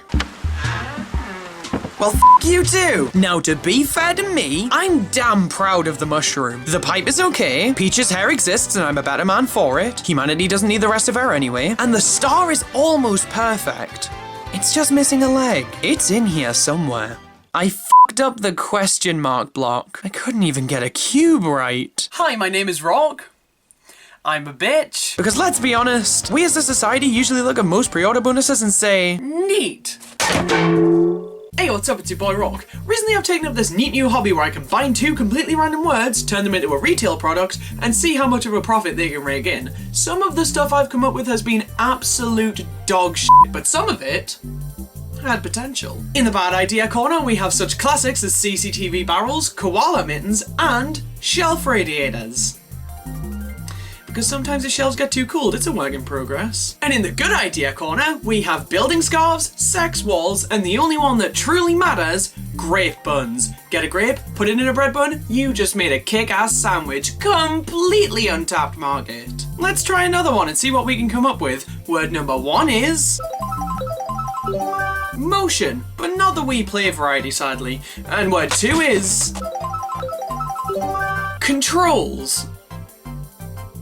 But motion controls already exist, damn it! We need new ideas, not ideas that became worldwide phenomenons due to the release of a stupid Nintendo console with waggle ones that sold over 100 million units, and believe me, that isn't even the first time I've said that today. Well, when everything you've ever believed in comes crumbling down, what better is there to do than sleep? I'll see you around.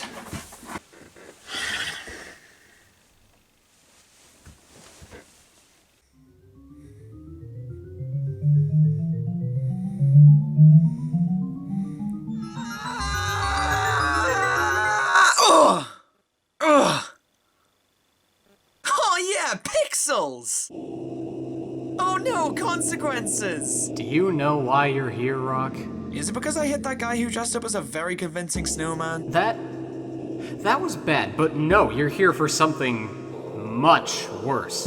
Did I time travel in my sleep again? No, goddammit. You were just a dick. Oh, those guys deserved it. They shit all over my traditions. It said that Chibi Robo Ziplash wasn't garbage. So that was enough reason for you to forcefully kick them out of your home? Yes! What the hell else was I meant to— Silence!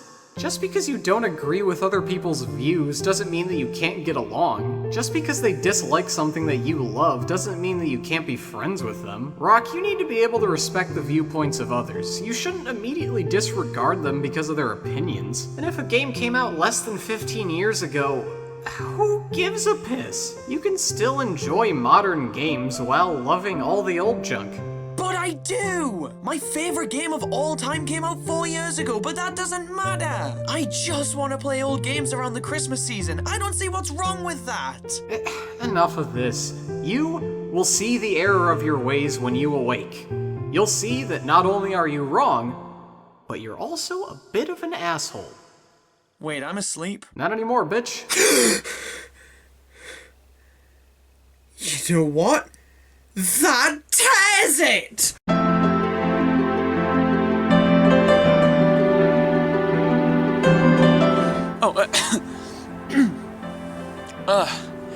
Hey, what's up? It's your boy Rawk, and don't look too much into it. My work's just really been getting me down lately, and I'm starting to think if I'm actually going down the right path in life. Let me catch you up to speed. I've been doing a lot of work for— and because of that, I've learned about so many franchises that disappeared without a trace, and I won't lie, it blows. And the worst part is the Federation has a policy that forbids us from having an emotional attachment to any of the franchises we discover, which has led me to doing what any other man on the planet does. Crying alone to myself. There's gotta be a way of shedding light on my discoveries without exposing the fact that I have emotions. I've got it! Oh god, yeah, I've had better ideas. Even though I got fired, there's just something about Nuke's cranny that's pulling me back in. So if you don't mind me, I'm gonna go see Nuke. And he's trying to get me to join a cult. If I had a pound for every time a raccoon fired me from his shop and then asked me to join a cult the next time I was there, let's just say I wouldn't be in debt. Well, while I'm here, I might as well see what exhibits they already have. Let's have a look at the fish. There's none. Moving abruptly onto the fossils.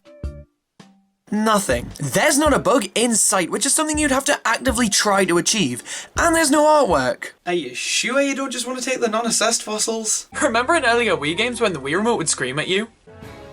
Here we go! Yeah, let's talk about that. The show opened up with the most surprising thing to ever be shown off at a Ubisoft conference.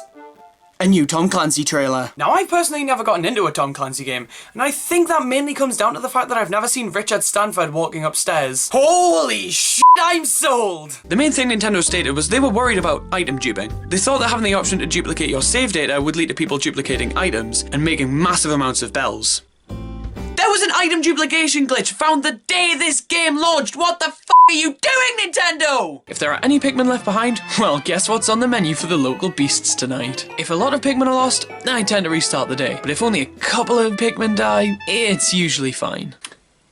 I am a monster. There's no way of explaining this without sounding like a sociopath, and I have accepted that reality. Using gyro to aim wasn't really a feasible option, especially considering the pointer was on the screen the whole time. The alternative? Touchscreen controls. Hey, what's up? It's your boy Rawk, and welcome. Wait a minute. I've been here before. I've done this before. Huh. Well, either I've time traveled in my sleep again, or Nintendo's re-released a game that I've already talked about. I'm leaning towards the latter purely because the whole time travel sleep thing has happened way too many times this year. I guess I'll just have to try and figure out just why the hell I'm here again. What game did Nintendo re-release? Why the f*** does it smell like cat piss in here? GB Robo is one of the greatest games the GameCube has to offer. That's right, I said it, bitch. Alright, okay, I know it sounds like a bit of an exaggeration, but in all honesty, very few games in general have given me as much happiness as this one has. The gameplay, the world, it's all so magical. It genuinely makes me so happy. The simple act of being immersed within the game, running around its world, it all feels so damn good. And yet, despite how fantastic the game is, despite how much I love this damn thing, I can't bring myself to recommend this game to anyone. This thing is stupidly rare and disgustingly expensive, to the extent that I can't encourage anyone to go out and track down a copy. I am beyond grateful that I was able to get my hands on this game, but until its price comes down, hell, if it even ever does come down, I would just suggest you watch one of the 5 Let's Plays out there and save yourself the headache. If you're down for emulating games, then by all means go for it, but if you're like me and just need more discs in your life, this one's probably going to elude you for a while. If there's a better way to start talking about how poorly Nintendo has treated this franchise, then I haven't heard it. Hey, you guys want to hear a joke? 2020. What the fuck is that? Now I know you probably want to crucify me for even putting Yoshi's Crafted World and Link's Awakening in the same sentence, to which I say, you're 2 weeks late, bitch. Unfortunately, there isn't really a great deal for me to do out here. I tried to go fishing, but with only a shovel it's proving to be more difficult than I anticipated. Well, maybe I'll have better luck with the bugs. I just have to find them first. Which is also easier said than done. Hold the fucking phone. I found a football. This is the greatest pleasure. Hell yeah, FIFA, eat your heart out. No! But tell me, how the hell are we gonna get it back to the ship? By reviving slavery, of course. It is my hidden talent. I may never return home to my family. Family? What kind of family are we talking about here? Are we talking parents? Siblings? Are we talking a wife? Kids? A husband? Does he live with his grandparents? Is he adopted? Does he have aunties? Uncles? Cousins? I just really need to know the logistics of this. Onto the gameplay of Smash 64 and... It's certainly gameplay, there's no doubt about that. Pardon me, I'm just not wholly used to how this game plays. It has that first game in the franchise, spunk and residue in spades, and it definitely takes a while to fully get on board with the feel of this game, especially when you have to play with this honkin' thing. Yikes. But hey, if you're a fan of breeding and do the deed with this controller, then you can say hello to 4-player local multiplayer, arguably the single feature that made this game as successful as it was. that. I'm sorry, but if I have 3 friends over to play Smash Bros, this game is not even on the table. It's in a different fucking room. You spend so long in there just to either die inside unfairly or finally get everything and realize that that's not even a quarter of the level. So many times I finally get everything inside the boat and died later on because the level just wanted me to go fuck myself. And you know what? I will. This is going to feel fucking great. Hey, what's up? It's your boy Rawk. After I talked about the best games released for every single one of Nintendo's major consoles and not the Virtual Boy, I was tasked with pulling an opposite day and talking about the worst. And because of that, I've contracted something.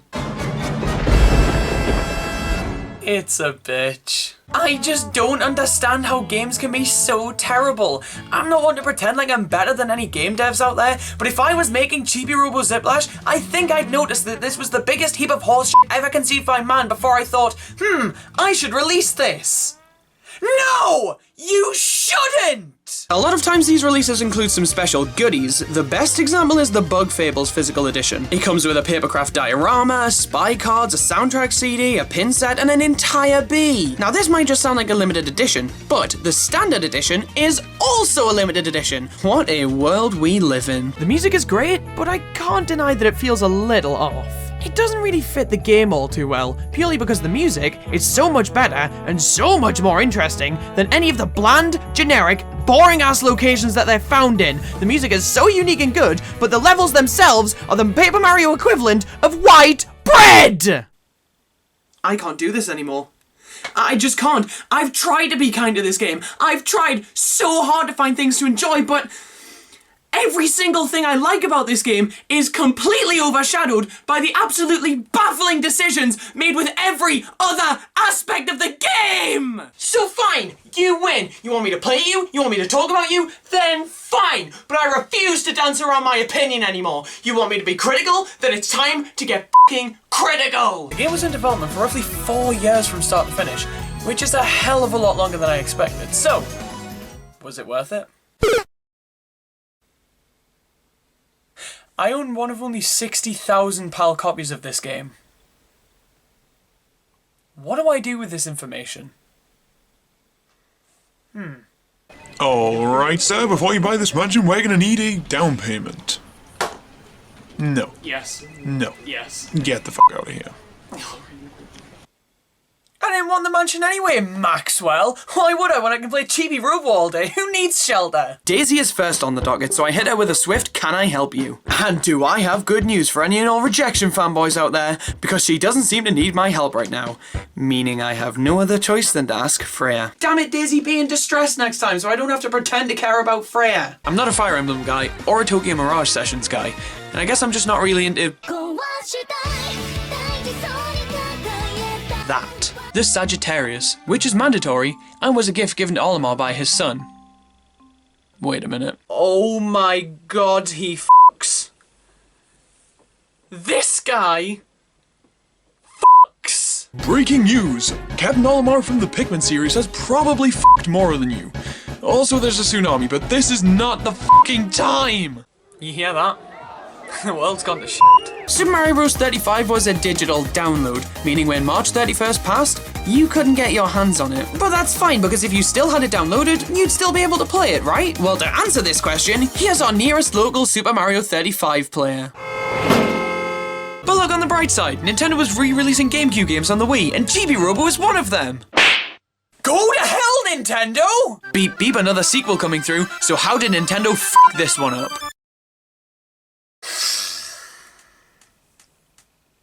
Oh my god.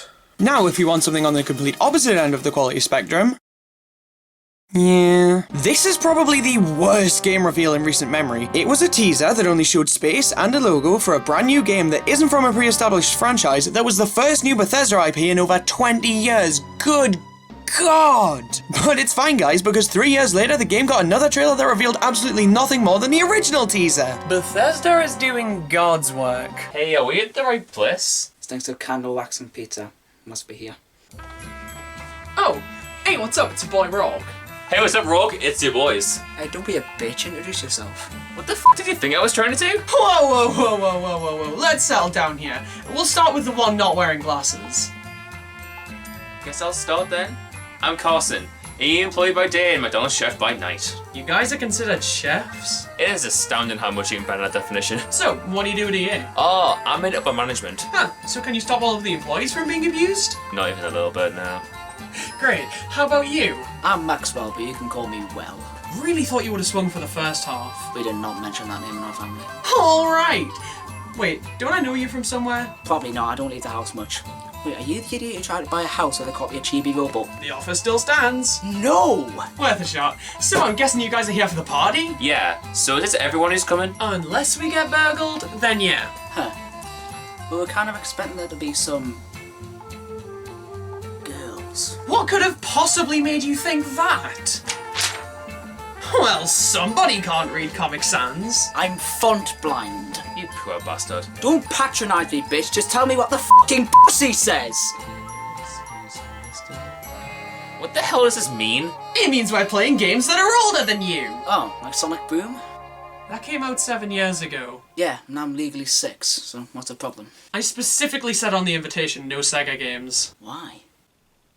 Fuck Sega. Okay, so what we're gonna play then? Guys, come on! We're gonna play some old school classics, gems from the past! Retro games! Whoa! Now remind me what one of those is. What?! Never in my life have I gone back and forth more about spending money on something, and I bought a fucking Wii U. My god, how had I not thought of time traveling before now? If you ask me, this is how Animal Crossing is meant to be played. Damn it, why do my actions have to have consequences? Am I supposed to understand what's being said here? When the hell did you get in here?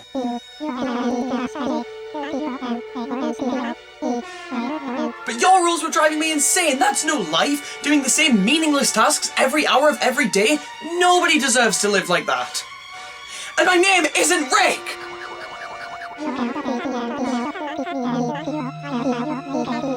Whoa there, I didn't realize this was a dictatorship.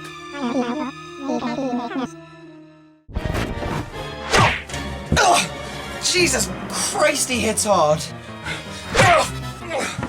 What the hell do I do here? That's it.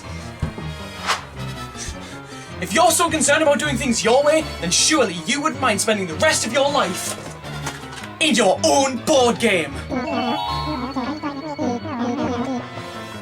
But that's the one thing that your perfect plan missed. You didn't account for the fact that I'm an idiot with money. And you also didn't account for this! And then the realistic water turns into fucking cardboard and all is right in the world. If only this happened more often. March was the month that 2020 finally started to pick up. Nintendo actually had things releasing, things to announce and talk about. That broke the fucking world! I refuse to believe that the implementation took that long. It feels like Nintendo was just stubbornly sticking to their guns until someone higher up burst into the door screaming, I've had enough of this! And the Smash Brawl comparisons don't end there. No. But to illustrate what I mean by this, let's jump into an online game.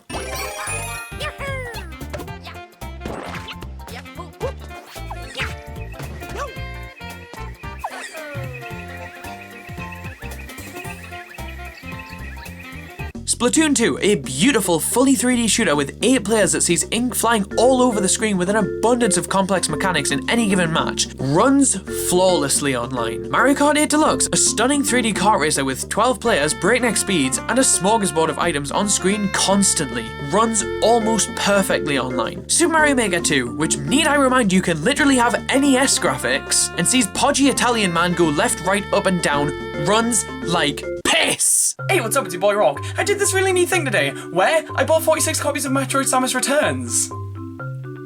I feel a good reason for doing this coming on to me. Any minute now.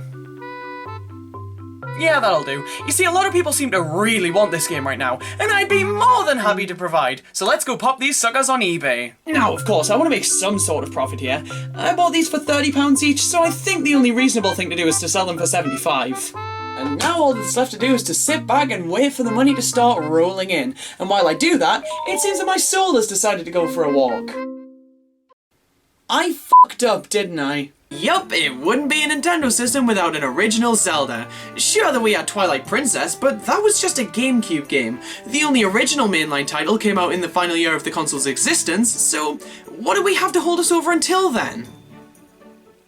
God's worst fucking nightmare. Hey, what's up? It's your boy Rawk. You ever spend your entire paycheck on a game and it turns out to be Mario & Luigi Paper Jam? Gaming is an expensive hobby, so it's important to make sure you're getting the best experiences possible for your money. In layman's terms, all bad video games must be eliminated! So recently, I've tasked myself with tracking down the best games ever released on all of Nintendo's systems to combat the absolute shittiness of a lot of the rest of them. Because I really need something to wash out the aftertaste of Paper Mario Sticker Star. And hey, while we're near home, may as well head on in there and deposit some goods. Of course, the only good I have on me is my trusty Bug Zapper, which is an item deserving of a spot in any self-respecting person's home. And man, this corner is just yearning to be filled, and ladies and gentlemen, with that I have hit my peak. Hey, what's up? It's your boy Rawk, and I don't have much time left. You see, on March 31st this year, Nintendo is deleting the entirety of the Super Mario franchise. They're disabling the ability to upload levels to Super Mario Maker, Super Mario 35's going offline, and they're gonna stop selling Super Mario 3D All-Stars! What am I gonna do? I need to spend my time wisely and pick one of these things to talk about before Mario is completely erased from our timeline. And seeing as I covered the entirety of the 3D Mario series last year, I should definitely cover Super Mario 3D All-Stars with what little time I have left. Oh, Jesus Christ! There are absolutely no surprises here, stop dreaming. No. But in Smash 64, there's no getting around it. These f***ers are toys. This feels like a way for Nintendo to look at game rating boards and say, what do you mean a grown man is kicking the shit out of a child? It's just a kid playing with his Nintendo plushes, please don't sue us. He has a few Mario characters, some Pokemon, pretty reasonable stuff. But let me tell you, I'm still trying to get my hands on Captain Falcon and Ness plushes. My collection won't be complete without them. How the f*** did he do it? According to Bulbapedia, this ball releases noxious Pokemon repellent that can knock out or stun Pokemon. Oh, so Oak is a professor of being a dick to Pokemon. Got it. Again, let it be known that Rawk in no way condones animal abuse. Yeah, no shit. With the amount of flies that I haven't killed, I'm basically a saint to animals. You're a fucking idiot. This thing was far too long and massively overstayed its welcome. But hey, this is the first Stalker game in like forever, so good for the fans. Well, well, well, would you look at that. It appears I've contracted the perfect phrase to use when talking about a trailer that I didn't have all too much to say about. I really hope I don't have to use this too often. I talk about the actual game, but I'm just too busy hating the back of the box. It's just Samus!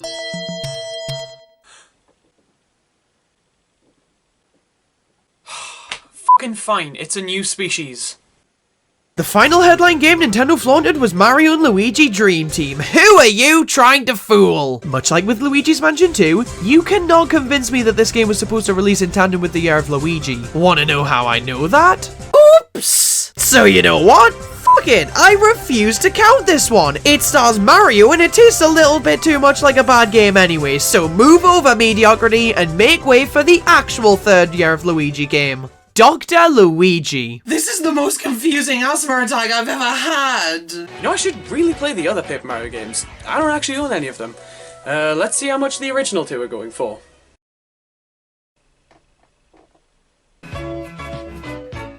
It was worth it! When you've just spotted someone who puts the entire security of your town at risk and anxiety reigns supreme, where better to go than the Lost and Found facility? Copper, you've got to know what's going on. He parked his feathery ass on our beach illegally! Make him bust! One of the biggest problems with most people with thumbs is that they feel that certain goals being locked behind certain times of day leads to too much playtime being wasted. I would scream if I had that opinion.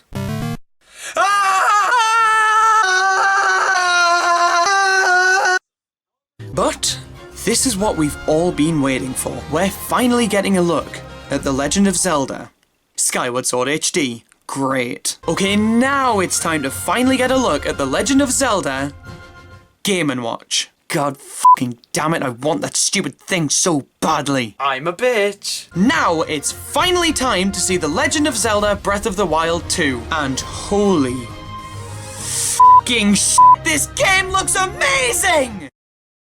God damn it! Hey, what's up? It's your boy Rawk. Recently I was thinking, we all put so much effort into everything we do. Day in and day out, people all around the world spend all of their waking hours working towards achieving goals and dreams.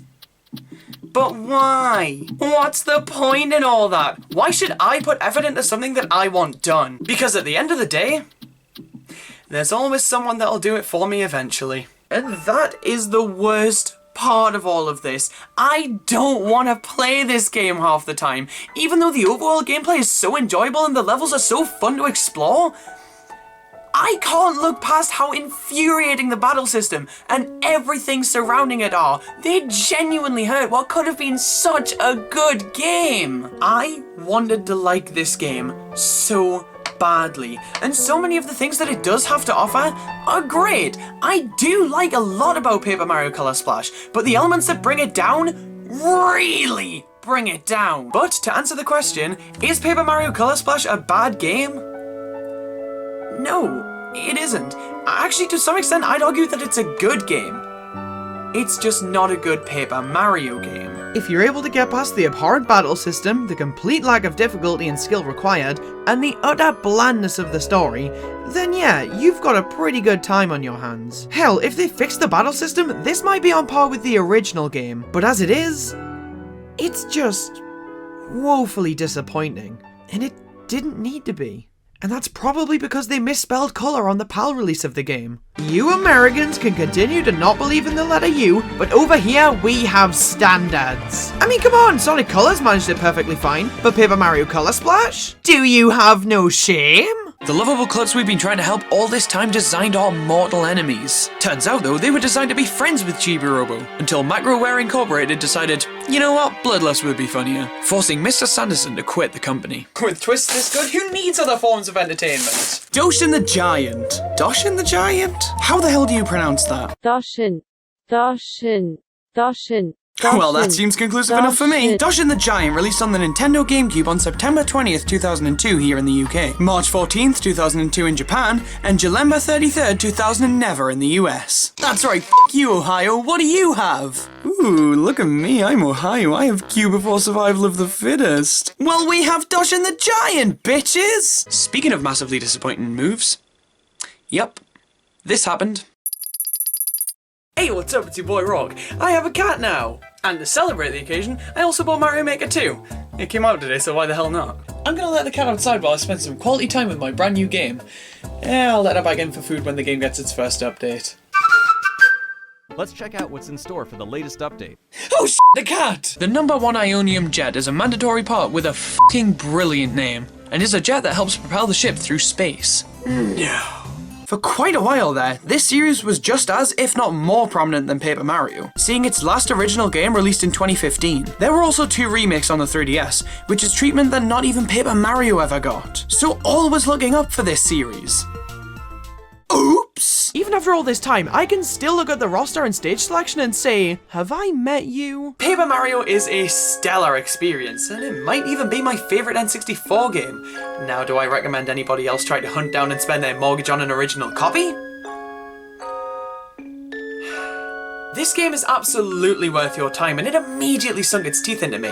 The world and characters alone were enough to get me coming back to the game consistently for more, and after how excellent this thing was, I have high hopes for its sequel. But to get back to the whole I am homeless thing, I need to make money ASAP and quickly.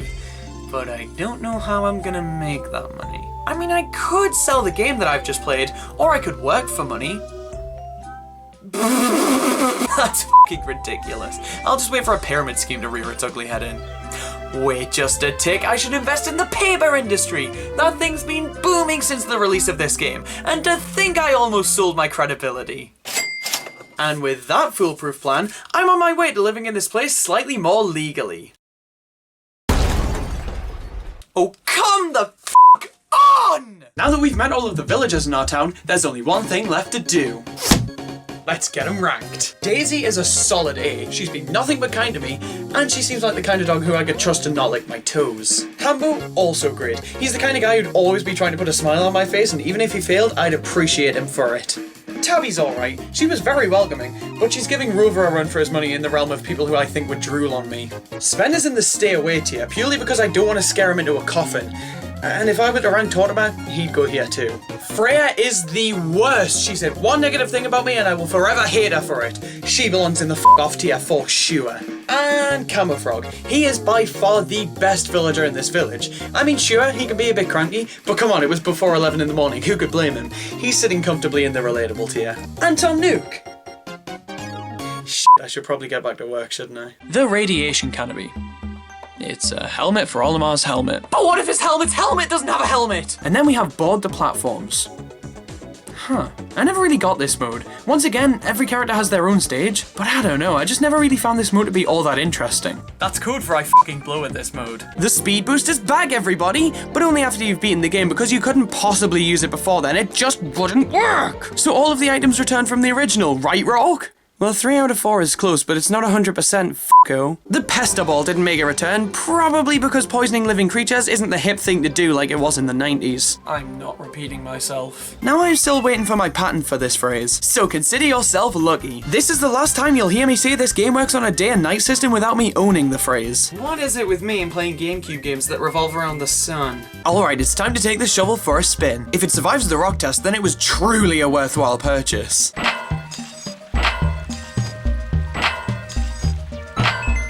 This game gives me so much money, it's scary. Yeah, you see, it took me quite a while to collect all of these stickers, and there was always 2 that I could never get my hands on no matter how many packs I opened. I had so many repeats. That's when I dragged myself over to the Enterplay website to buy the remaining stickers I was missing.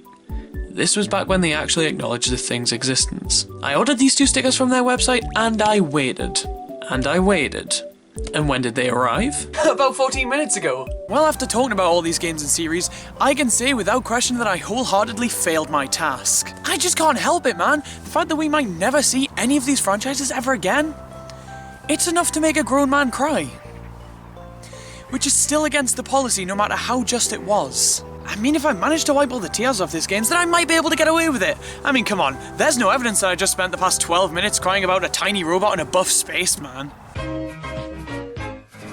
I've been suspended indefinitely. The reason for this is pretty damn obvious. Nintendo has basically given up on managing what releases on the eShop. Also, they can say, oh man, we have thousands of games. But they don't seem to realize that by doing this, most of the games on the console are horse shit. It's whatever though. At least the good games on the system make up for it.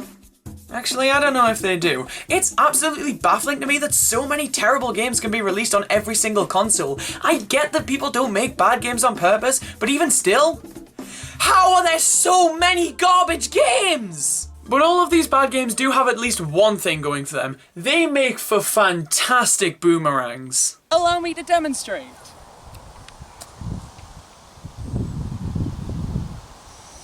It couldn't even do that right! It pisses her off so much that she makes it her goal to kidnap the bear in a loud display of slapstick shenanigans. And Banjo slept through the entire thing. Maybe I am the bear.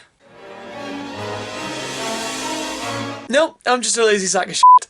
Alright, we're ready to take these bitches down. You know what? My foot hurts. Can we do this another day?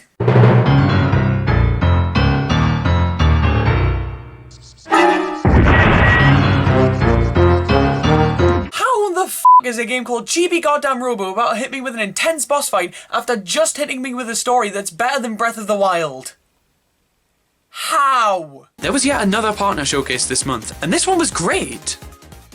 Because they announced it was the last one of the year, which means 2 whole months of no disappointment. Really? Nintendo revealed a re-release of the original Fire Emblem. Oh shit, never mind then. Hey, what's up, it's your boy Rawk, and today is a pajama day, which means I'm feeling really lazy. So I just need to come up with something that I can talk about so easily that I could do it in my sleep. Oh, the new Super Mario Bros. Wii official sticker collection, of course! Everything seems to be going swell for the family until, poverty! Turns out that Mr. Sanderson over here is currently out of a job. The family has hit a rough patch financially, and as if none of this was bad enough already, Mr. Sanderson bought Chibi Robo without consulting his wife. And as we all know, Chibi Robo was super duper fucking expensive. That is disgustingly realistic. But I mean, come on, he cooks, he cleans, he annihilates. That's more than worth the price of admission, right? Alright, so I was able to pick up some breakfast as I was getting off the train. I am so happy that I have an entire hour to eat 4 slices of apple and a chocolate bar. Yeah, this town isn't making the best first impression. He breathes deadly fire, drops spiked platforms everywhere, and jumps all over the place. Holy f***, that was close! And if we pull this veggie out of the ground, we are introduced to the Pikmin. There's Pikmin in this game? We head back down to the basement and revive Giga Robo, and he makes his way through the house to really stick it to everyone that he's back. Sup bitches, I just pulled a Jesus, live with it. Alright, well with that I've been forced to join a service that I didn't want to join. Now on a completely unrelated note, I need to buy this shovel. Teasers are a little bit of a mixed bag for me. Sure, it's nice to know the mere fact that a game is coming, but I don't really consider these to be an actual reveal. It's more just, yeah, Metroid is coming someday, but keep dreaming, f***er. Back to bed for me then. But if we decide to turn them into a 3-course meal, we're granted one of 5 super abilities, which are very situational, very flashy, and honestly feel like they exist purely to become Kirby's final smash. Holy shit. And then we move on to some updates for Fallout 76. You know Fallout 76, that game that wasn't good? I would say good for the fans. If Fallout 76 had any. Pikmin's core formula had so much potential beyond what the first game delivered. So much so that Nintendo pumped out a sequel only 2 years later. And after the groundwork laid by this game, there was nowhere to go but up from here. Or all the way down. Yeah, guess that works too. This is such a cool thing for Nintendo to release, but is it worth almost as much as a brand new game? Yep. The top of the class in this game has to be bowling. It never gets old. Sure, I could just go play real bowling, but I could break my light instead. Son of a bitch! No, instead of playing the game in beautiful HD on the Xbox, I'm choosing to play it with actively worse visuals, with a controller with a baffling layout, on a system that nobody outside of this room gives a piss about because Nintendo is better than the stupid fucking Xbox, damn it. So, what was the next major event that happened in March? Well, it's what we've all been waiting for fuck's sake. E3 2020 was officially cancelled. Hell yeah, I've always wanted to know what sadness felt like. Fuck my tear ducts. The Nintendo Wii isn't my favourite Nintendo system, but it's damn close. I love this thing so much, and I'm so grateful for all the good times and fond memories this thing has given me over the years. And it also gave me a kick-ass business idea, which reminds me, I have an investors meeting in now minutes. Wish me luck!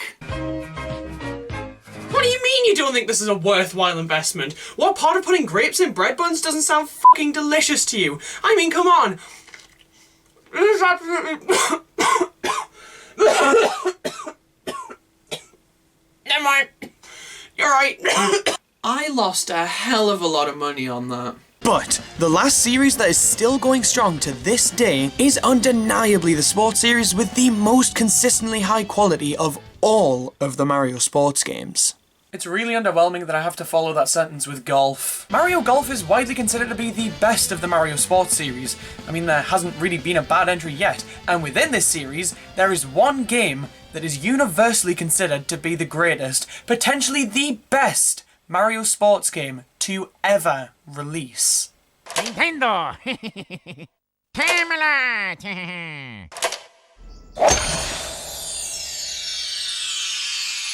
Mario Golf Toadstool Tour. Woohoo! Well, now I know what I'm gonna do today. It can actually be fun. There's definitely an element of fuck in there. It feels like you're playing as a cheese grater most of the time, but if you don't take it too seriously, it can be a good time. I'm not very good at not taking it too seriously. I never want to see a fucking plumber ever again. The shock absorber, which is mandatory, and makes the flights taken by the dolphin much smoother. This is bullshit! Oh shit, it's 6:35, and you know what that means? It's time for me to introduce my Level in Banjo-Kazooie 5-point scale. I can't wait to see how Nintendo Land's levels stack up. The Nova Blaster, which is optional. The marketing brochure claims that it is powerful enough to destroy literal stars. You know, I don't think I'm gonna waste my time picking this one up. I should be fine. Really dodged a bullet there! Thankfully he sees me coming and therefore isn't diagnosed with manslaughter before... Now we have to head back over to Camo Frog, who supposedly has the book now. Is there anybody left in this town who hasn't taken this goddamn thing? We head over to our Lord and Saviour and thank him! He had the book all along. What a whirlwind and a half. It's getting pretty late here. Everybody seems to be asleep, but the museum is still open. Too bad there's nothing to do there. So what better way is there to burn the midnight oils than by making music?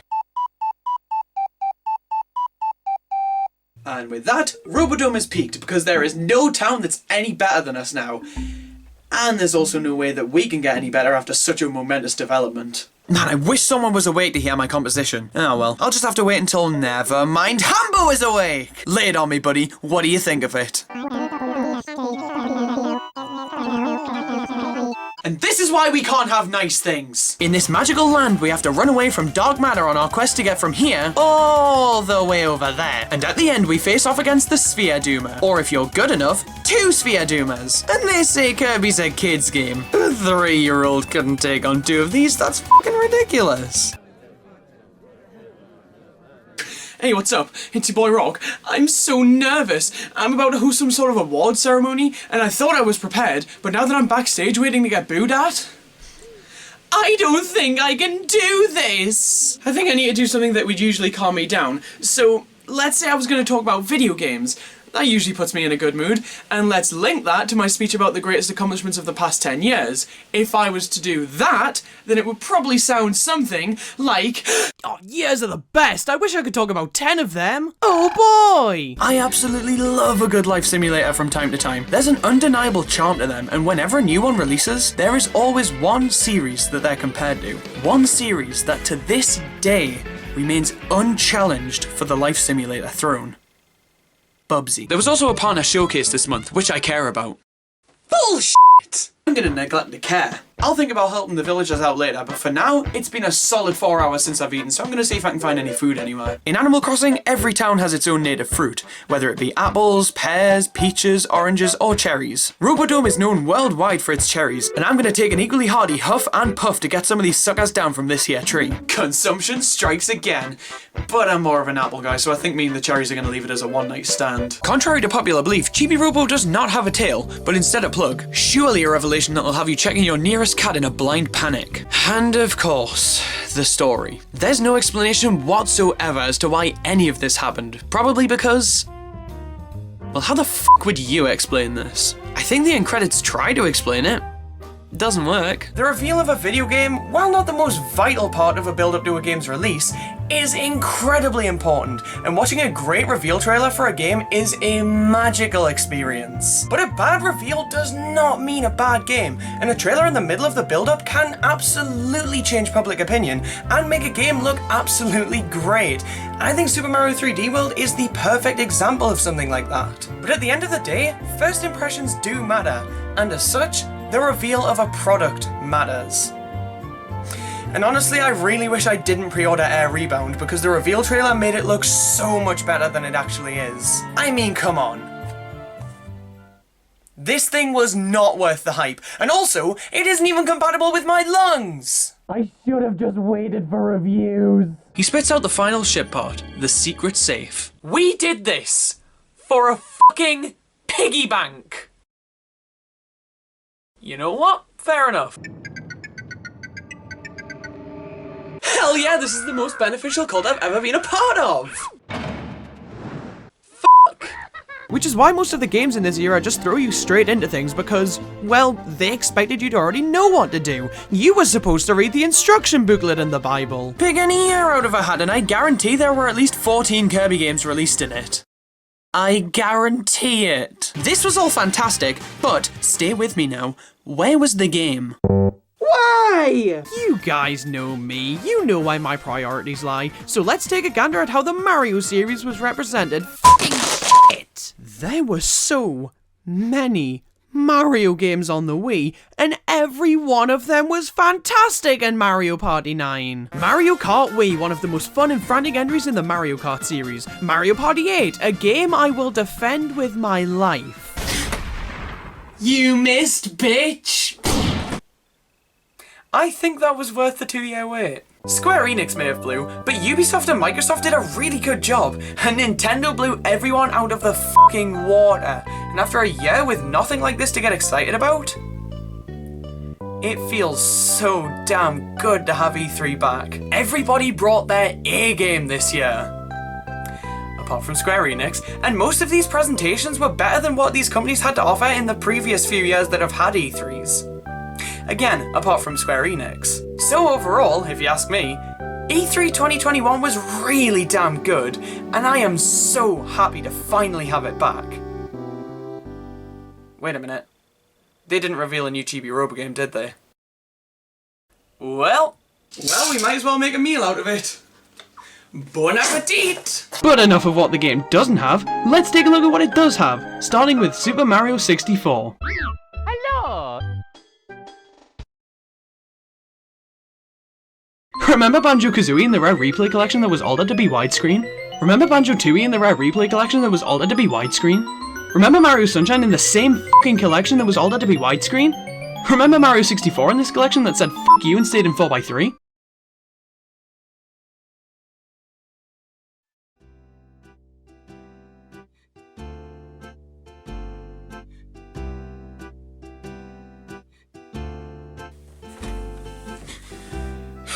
Well, after spending the past few weeks of my life playing Animal Crossing and nothing but Animal Crossing, I sure do have some opinions. I can see that it's a good game. Hell, I might even go as far as to call it a great one. But it is just not a game I can play for long periods of time. You will run out of things to do in this game pretty goddamn fast. And if that can happen in just one day, imagine playing it for 13. But that's the thing about life simulator games. They aren't supposed to be played like any other genre. They're at their best when you can turn them on and play for half an hour every so often. They are designed to be played in short bursts. If you can get more playtime out of them than that, then that's great. And if you are one of those people, Animal Crossing is a damn near perfect game for you. But if you're expecting this game to hold your attention and keep you busy all day, every day, then you're setting yourself up for disappointment. And if you're being forced to play this game for the rest of eternity against your will, then fuck this game. Yes, today I'm on a quest to spit in the face of 10-year-old me and fully get into Pokemon. Now where do I start? Well, I could play any one of the Switch games. Come on, if it isn't as old as me or in German, then I don't give a shit about it. Why else do you think I bought Wario World? It fits both categories. I could open Pokemon X. Are you kidding me? This bitch is factory sealed. Do you have any idea how much it would be worth? Probably not much, considering that one time I used it as a plate, but still. So, what other options do I have left? The graveyard! How long did it take archaeologists to realize this is what fossils look like? But none of these issues compare to one of the most scary things Nintendo has done in recent years. The game will be available for a limited time until the end of March 2021. Nope, I'm not dealing with that today. For the Nintendo 64? Did you really expect it to be anything else? This game is not very well loved. Many people will claim that this is the worst game of all time, so it only makes sense for it to take the cake in terms of the N64. For Nintendo published stuff? Hey you Pikachu? This thing was terrible! So terrible in fact that when Nintendo tried to release it in PAL regions, we just told them to go fuck themselves. You just talk to Pikachu and he'd listen to your instructions once in a blue moon. The microphone simply didn't work well. Pikachu was only coded to respond to a certain list of commands, but even when you used those commands, 90% of the time, the game says, no you didn't. The only other Nintendo published game that comes close to this is Yoshi's Story, and that is criminal! This game is really good, and I wouldn't dare put it near the bottom of the list. What else we got?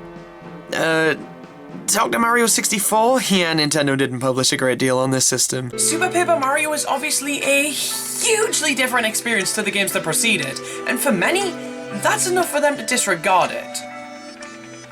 And I don't feel that that's fair. Super Paper Mario, despite how far it strays from the original games in the series, is still a fantastic Paper Mario game. It still retains almost all of the things that makes the series so great to begin with. But it's so much more than that. The world and story of this game are so rich and alive. Every part of what this game tries to convey to us feels so real. The connection between Blumir and Timpani, the bloodshed and heartbreak that their relationship causes, and the eventual resolution, it all feels so genuine in a way that I've never really seen pulled off before. To see so many people just push this game to the side as a simple 2D side game genuinely hurts me, because despite all of its flaws and imperfections, I think I prefer this game to the Thousand Year Door. While I can admit that this is an objectively better game, Super Paper Mario just has more that appeals to me personally. It took everything that worked with the Thousand Year Door and ran further with it than you ever could have imagined. I much prefer the gameplay. I prefer the locations and the creepy implications that go with a lot of them. I prefer the overall narrative, and most importantly of all, I just straight up had more fun with this game. I love Super Paper Mario more than almost any game I've ever played, and I can say with 100% confidence that it is my absolute favourite Paper Mario game. because I somehow doubt that Colour Splash is going to change that. This is another game I might pick up sometime soon, but I have an actual reason for not buying this one. You see, I played the demo version, and fuck! I lost to low-level CPU! At fucking dots and boxes! Hey, what's up, it's your boy Rawk, and I am so lonely. I need friends ASAP and pronto. I mean, come on, do I look like the kind of person who play Animal Crossing Amiibo Festival alone? Do I? I've tried everything to make friends. I even went to the worst place I could ever possibly imagine. Twitter. And even that didn't fucking work. You know what, that might have something to do with it. So the game launched with no online play with friends, and the world moved on. And then in October, when everyone stopped giving a piss, Nintendo added the feature in. That's gonna be my Halloween costume this year. What the fuck took them so long? Look, I appreciate that Nintendo went back and realized, oh god, we fucked up. Multiplayer with friends is a great feature, but it was kind of too little too late. How did it take them 4 months to add a feature that Super Smash Bros. Brawl in 2008 had? The rain is back, everybody, thank god! But I have an umbrella now, so I'm unstoppable. Seems like Tabby has the same idea, so why not talk to her? Okay, and she wants me to send her a letter.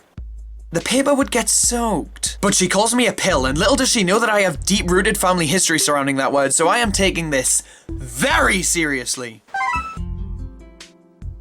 That'll show her. I bought my first ever Just Dance game recently, and a few days later, I bought this because, man, I just had to see how the story continued. But I don't think I'm ready to jump 6 centuries forward to 2022. But who knows, I might finally buy this game in 2028. But not play it, dear god no. But the most egregious crime of this reveal is that it isn't coming to the Wii, you son of a bitch. Hi, you've reached Ubisoft customer support. How may I help you today? What the fuck is wrong with you? Hey, you. Who? You. Me? Yeah, you. Play a video game. Okay, how? Just fucking play a video game.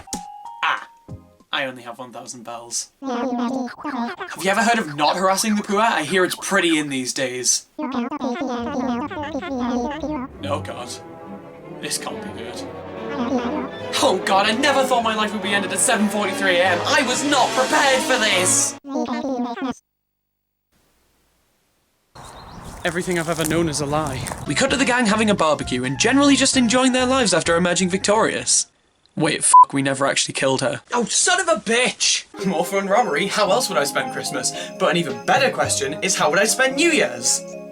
I'm not even doing this myself at this point, the game just knows I need some feel good right now. When New Year's Eve rolls around, Robodome pulls out all the stops. We have a giant countdown clock, we have a boatload of fireworks that we can only see from the river because of the perspective of the game, everybody's out enjoying the night, it's a great time. I mean, sure, some games are barely playable and riddled with bugs, but they aren't Chibi Robo Ziplash. If you couldn't tell, I want this game to go fuck itself. Which is exactly why I own it twice. Now, I got this game in 2019, and it only took until now for my life to go to shit. I wonder if I could have gotten it any cheaper if I had just waited. I wonder if the government will let me pay off my debt with a GameCube game. I have no idea why this game got so expensive, but hey, I managed to snag this game for a quarter of the price it's going for nowadays. Go me! But at the very least, I have the instruction booklets for the rest of the GameCube Mario Party games. 4, 5, 6, the only numbers you need to know anyway. Wait, Mario Party 6 didn't come with one either. Please excuse me.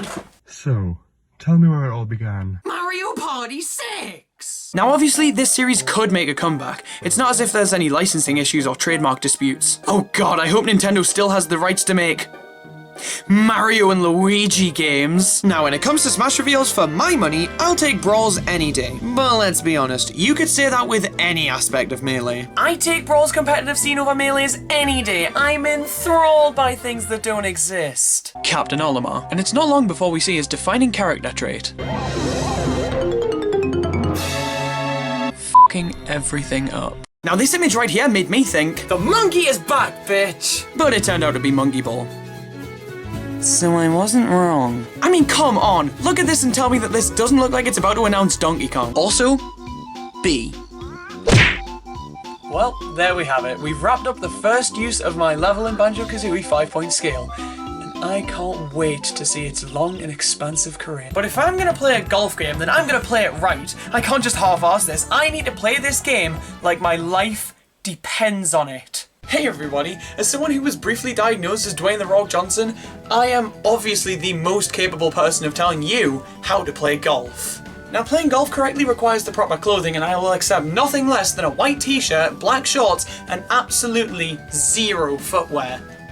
Bonus points if you wear a polo shirt. Now that's a surefire way to get me to never turn my back on you. Now of course, we need a golf ball, and me personally, I'd say the more colour the better, so I'm gonna go with this one.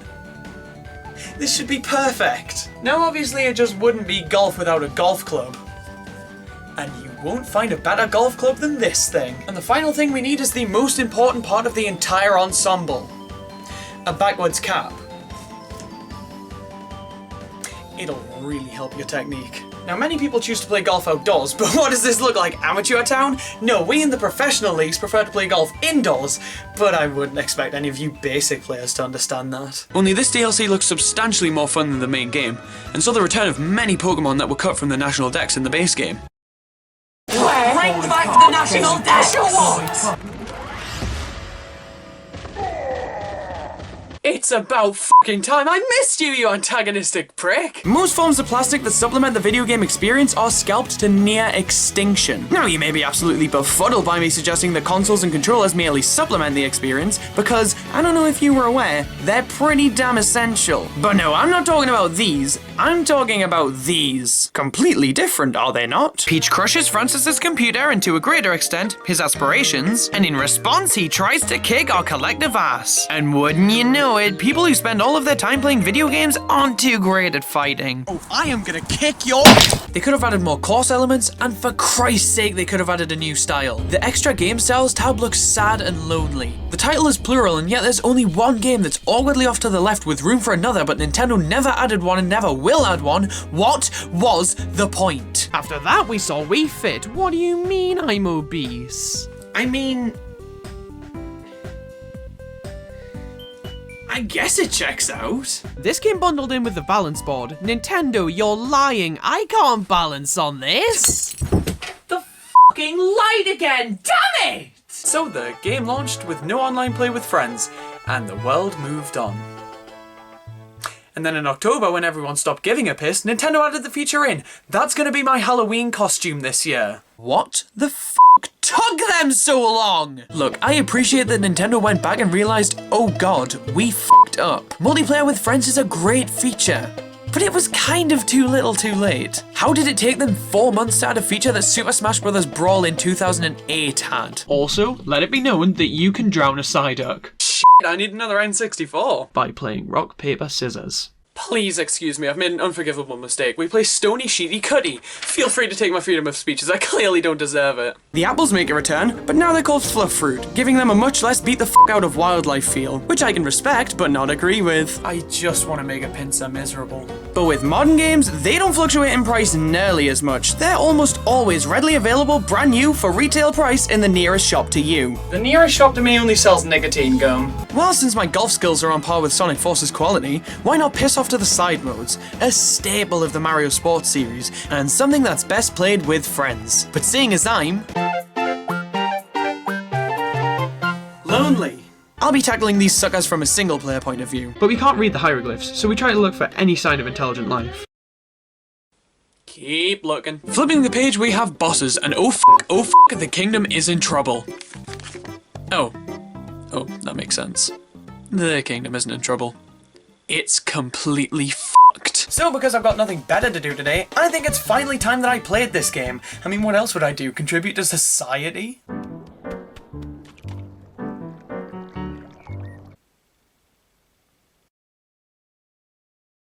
I think there's something wrong with my copy. Paper Mario is a stellar experience, and it might even be my favourite N64 game. Now, do I recommend anybody else try to hunt down and spend their mortgage on an original copy? This game is absolutely worth your time, and it immediately sunk its teeth into me. The world and characters alone were enough to get me coming back to the game consistently for more, and after how excellent this thing was, I have high hopes for its sequel. But to get back to the whole I am homeless thing, I need to make money ASAP and quickly. But I don't know how I'm gonna make that money. I mean, I could sell the game that I've just played, or I could work for money. That's fucking ridiculous. I'll just wait for a pyramid scheme to rear its ugly head in. Wait just a tick, I should invest in the paper industry! That thing's been booming since the release of this game, and to think I almost sold my credibility. And with that foolproof plan, I'm on my way to living in this place slightly more legally.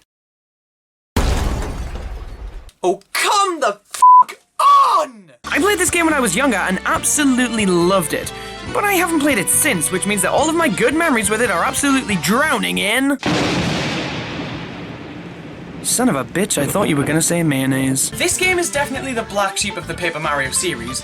It's not a forgotten game by any means, but most of the time when you see people talking about Paper Mario, this game is very rarely thrown into the convo. I mean, when you do some critical thinking, it does begin to make sense. Before this game we had the face-melting heights of the Thousand-Year Door, and after this game we got... mediocrity. And because of that, Super Paper Mario falls into this weird grey area, snugly between the two extremes the series is now infamous for. In the eyes of many, it doesn't really fit into either category, so it's just left out of the discussion most of the time. Well, that's the thing. Even when this game is acknowledged, it's pretty damn divisive. People either love it, or they hate it. Which side of the fence am I on? Well, there's only one way to find out. Consistency is a myth, get over it. I'm gonna try and plant a tree nearby my place. Well, that was underwhelming. Alright, maybe that spot wasn't good enough for that tree. Let's try planting another one over here. Still disappointing. Huh. Well, I think the only thing to do in a pickle like this is to reach out to the good people of Robodome. Let me just ask, does anybody have any tree growth hormones? And we'll wait to see what people come back with. Final big addition to the game is the request system, which is such an obvious thing to include in a game like this, and I guarantee you that's the sole reason that absolutely nobody saw it coming. Periodically throughout the game, you'll be given requests to complete by the game's characters, like the Professor, Iris, Todd from the original game. Wait, Todd from the original game? Yeah, he kinda just shows up midway through the story, and along for the ride with him is this annoying prat, Phil. Now obviously Todd is a pretty significant character, even if he doesn't really do a great deal in this one, but does Phil bring anything meaningful to the table? Man, fuck this kid. Did Nintendo add to the story to make it something that at the very least isn't the most bland thing the series has ever done? Oh, that's rich. Alright, yeah, it's a Mario game. And it's a re-release. Of course they didn't change the story. This was the last thing I ever expected them to do because... it's a fucking port, why would they? If they were gonna add more story to a game they'd already re-released, they would do it in a separate mode.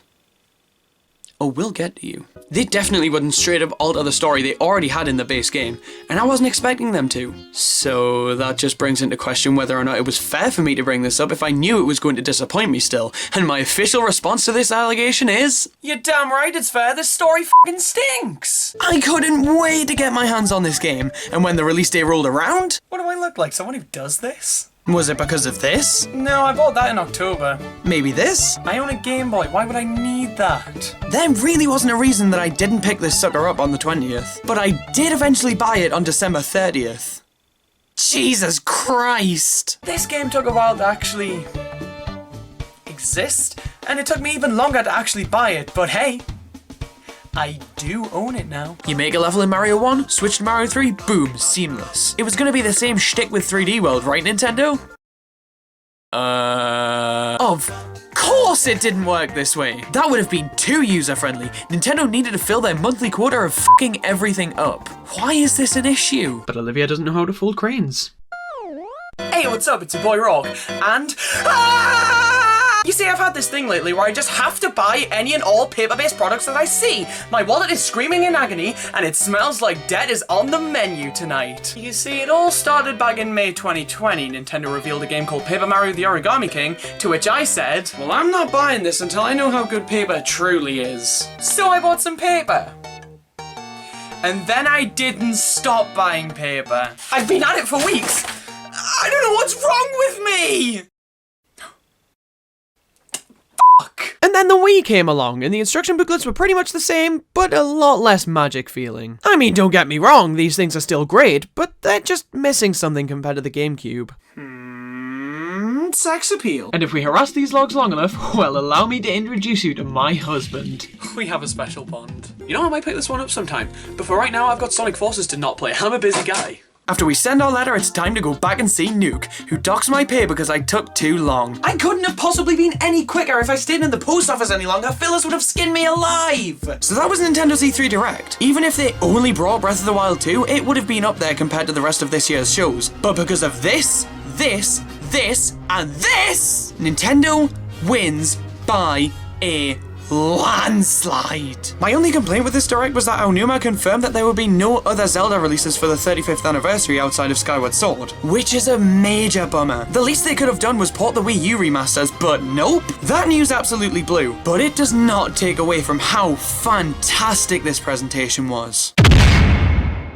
Hey, what's up? It's your boy Rawk, and I am pissed! Recently, the gaming industry has fallen victim to the dimensions fad. Whether it be 2 dimensions, 3 dimensions, and sometimes even 4, every developer is trying to cram as many dimensions as possible into their games, and I, for one, am tired of it. I wish we could go back to the glory days of gaming, where games would be given 1 dimension and would have to make do. And the worst part is, some games aren't even content with picking 1 number. For example, this game has 2 dimensions and 3 dimensions. That's 5 fucking dimensions! Who allowed this? Now, because of the conjunctivitis going around at the time, there was no E3 in 2020, which was a little disappointing, but I think I took the news pretty well. Son of a bitch! Yikes. But whatever. E3 made its triumphant return from Saturday, June 12th to Tuesday, June 15th, with a brand new format to boot. You see, the melanoma is still in the air, so while E3 can indeed return, it's definitely too soon for the traditional E3 formula to make a comeback. So this year we were treated to an all-digital show. Now, I think this was absolutely fine. I wasn't personally one of the 14 people who could actually attend E3 for realsies anyway, and for the most part, I only ever watched Nintendo's shows, which are pre-recorded live streams anyways. Yeah, this year wasn't too much different for me. So let's grab ourselves a copy of Metroid Dread. Holy shit. I hope somebody's looking for a kidney because I need to sell mine ASAP. Welcome to the modern video game landscape, where Satanism is beginning to take over in the form of this. This is the result of scalpers, a breed that's running rampant throughout the entirety of the industry. If there's a video game related product that you want, get ready to wince. Now you might be asking, what is a scalper? Seems about right. But the next thing Nintendo added to the game eclipses anything else. They added nothing. Wario! Garlic Man makes his return! The Wii Remote and Nunchuk setup works really well, don't get me wrong, but I'd take a Pro Controller over that any day. The spin attack is mapped to a button now, and honestly, all feels right in my life. Well, ignore the fact that this game is about to cause the second timeline corruption around here in the past year. This feels incredible! Printing a physical video game isn't easy. It takes a lot of time, effort, money, and coordination to pull off, but it's an incredibly beneficial thing to do for both the companies manufacturing the game and the retail chains selling them. Sometimes video game publishers want to do this, but also not care. So whip out the limited release strategy. My kids need food on the table tonight. Now, I'm not talking limited editions here, stuff like the Metroid Dread Special Edition and this fucking 3DS. No, I'm talking about games that Sony wants you to buy until they don't. I mean, technically speaking, every physical game ever released is a limited release. Only so many copies are printed, and when demand dies down, games aren't typically sold in a retail environment anymore, even if they're released on the consoles that are still active. Xenoblade Chronicles 2 released on the Switch in 2017, but good luck finding that on store shelves. It took me so long to get used to these controls, but I gotta be honest, they felt really good when I finally wrapped my head around them. And now that I finally get how to play, oh my god, this game is good! Hello? Hey, so what did you think of that Mario Golf game? Oh yeah, it was really good when I knew how to play it. No fucking way! The notes force you to search every nook and cranny of a level, which gives you a greater appreciation for them. And as we learned back in the Green Star Riddle days of Galaxy 2, I love myself some nook and cranny searching. Will the comparisons ever end? I personally don't tend to use the bomb rocks in battle, because it's much more beneficial to save them for when you find a bombable wall. But hey, to each their own, right? Wrong. And this, right here, is the sole reason that I want Bandana Waddle Dee in Smash Bros. Yeah, I'm one of those guys. I mean, come on! We've already got Kirby, King Dedede, and Meta Knight fighting on this happy-ass Sky stage. But who's there to fill the fourth gap? Simon fucking Belmont? Somebody please agree with me! Should I talk about what I ate before playing this game, or should I just get to the fucking point? Alright, after a good, decent, great 17 minutes, I've deduced what the best possible thing for me to write on this bulletin board is. I've came up with something thought-provoking, something thrilling, something unlike anything these animals have ever seen before. What can I say? I'm a man of the arts. This was not a game I ever imagined running on Switch, so this was such a great thing to see. Oh wait, it's a cloud version. Hey, what's up? It's your boy Rawk. I think it's pretty obvious by this point that I love Mario. But man, fuck Mario. I've played so many of his games recently that I'm ready for a bit of a shake-up. I need to find a game that's pretty much identical to Mario, but without, you know, the whole Mario thing. Oh, thank God I'm not the first person to have this thought. There's a game for the rest of us! I get why people say this is one of the best Mario sports games now, and I have to agree. But I actually lied earlier. I just couldn't bring myself to unlock everything, and man, oh man, my doctor was not happy with me after hearing that. My Dwayne The Rock Johnson license has been revoked. Yeah, I prefer dodgeball anyways. It may not seem like it to us thumbstick abusers, but pre-orders are pretty damn important when it comes to the success of a video game. The sale of a video game to any given customer is all fine and dandy, but if that sale happened after the initial launch window, Microsoft don't really give a shit about it, sorry kid. I mean, technically speaking, Wii games could still release after these games, but in response to that, I'm gonna yell my favorite letter of the alphabet. Why? Why yes, I too am in denial. Welcome one and all to Hell on Earth, the one isolated situation that should be more than enough for humanity to go to war on scalping scum. Failing Franchise McGee. Petey Piranha is that one Mario character that Nintendo will remember very occasionally. Like they'll be making a new Mario spin-off game and sometimes say, oh shit, Petey Piranha exists. Need an ocean bridge? Well, do I have a sentient banana for you. You raise the land by pressing the X button and lower it by pressing the Y button. Even though on the standard GameCube controller layout, the Y button is above the X button, I'm contracting a blood clot just thinking about this. Well, I think I've had enough of socialising with the animals for ever. I think it's high time for me to head back to work. Jesus Christ, what has this game done to me? The Extraordinary Bolt, which is mandatory and is simply described by Olimar as extraordinary. I'll take 500. It's all just slightly different shades of yellow, maybe orange at a push, brown if you're lucky. Oh, Rawk, can you really hate yellow that much? It's my favourite fucking colour, but that's besides the point. Yeah, watch. I like the battle system. It's time to die, motherfucker. There's been so much discourse surrounding the series that Nintendo must have noticed, right? They must have done something, right?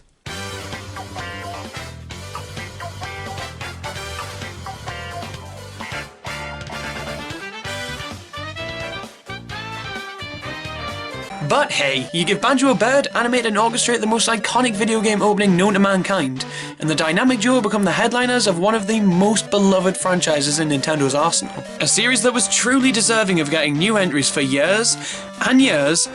Oh.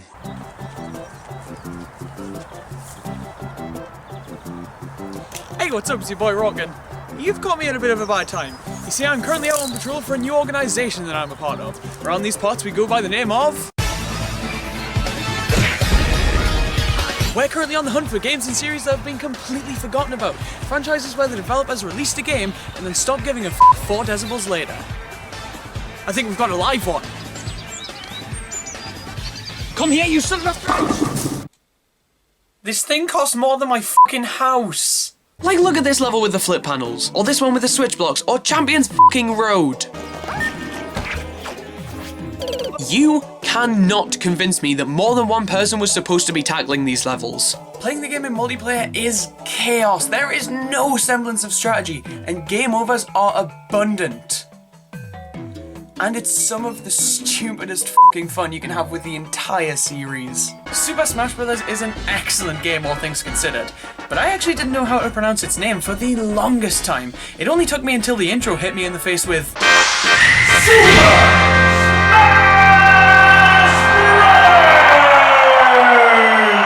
to realise that I was a fucking idiot.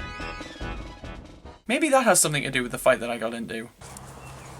Oh hey, you guys want to go back and play Super Beans? Yep, I deserve to be punched for that. I think the best way to truly express my feelings for this game is to show you my playtime. Jesus! Surely this defines an overdose.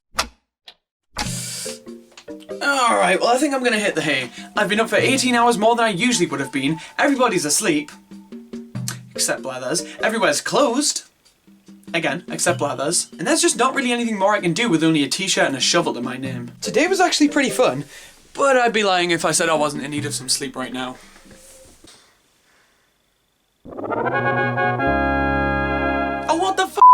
Hey, what's up? It's your boy Rawk, and you know, ever since I talked about Poke Park way all the way back in April, I've been going through a bit of a crisis.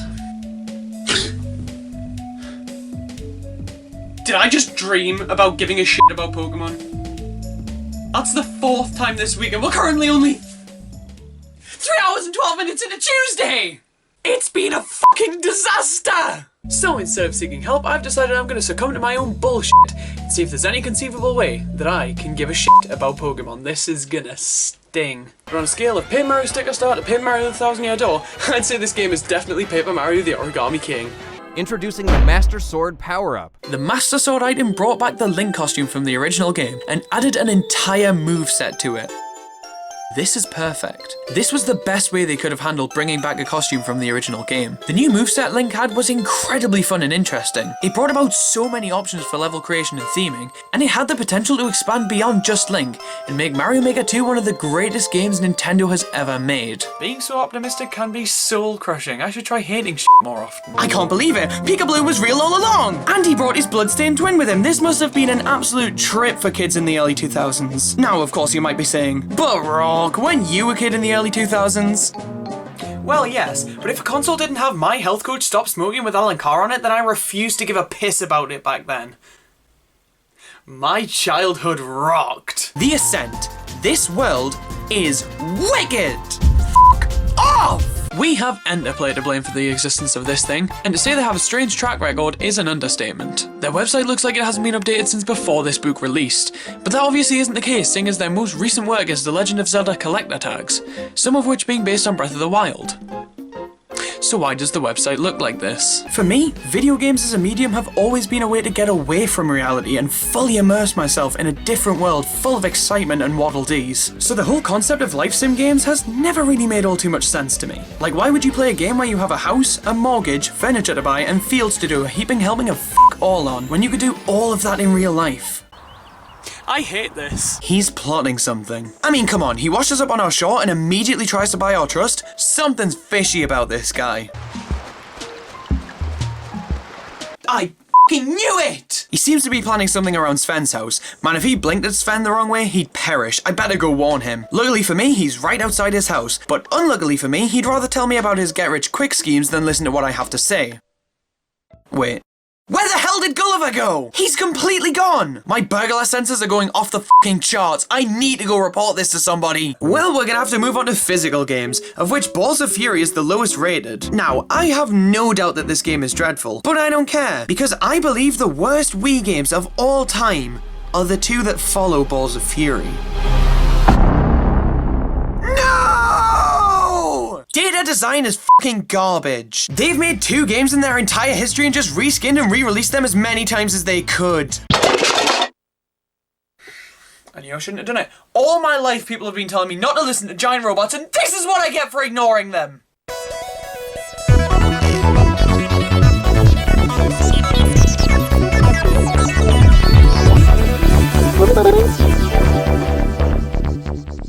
I get a fucking party, that's what. I'm not gonna listen to anybody ever again! But on the bright side, playing levels that aren't necessarily built for multiplayer has the potential to be ridiculous amounts of fun if you're playing them online with friends. Right, Nintendo? Whenever Nintendo was asked if you could play this game with friends online, they basically said, friends are overrated anyway, who needs them when you can be ranked on an inconsequential leaderboard? That's great! Hundreds of games are born every minute. Just take a look at the Nintendo Switch eShop and it'll only take a matter of seconds for you to be inundated with shit. Game development is some tricky stuff. I've made one smattering of code that does the bare minimum to be considered playable. I know everything about video games. There are so many elements of game development that can go haywire. There's a very delicate balance that needs to be achieved to ensure that the game you're making is good. And most of the time they aren't. For every good game out there, there's probably about 100 or so that are absolutely terrible. And these titles just absolutely flood store shelves. Finding a good game to play can be more difficult than you may think.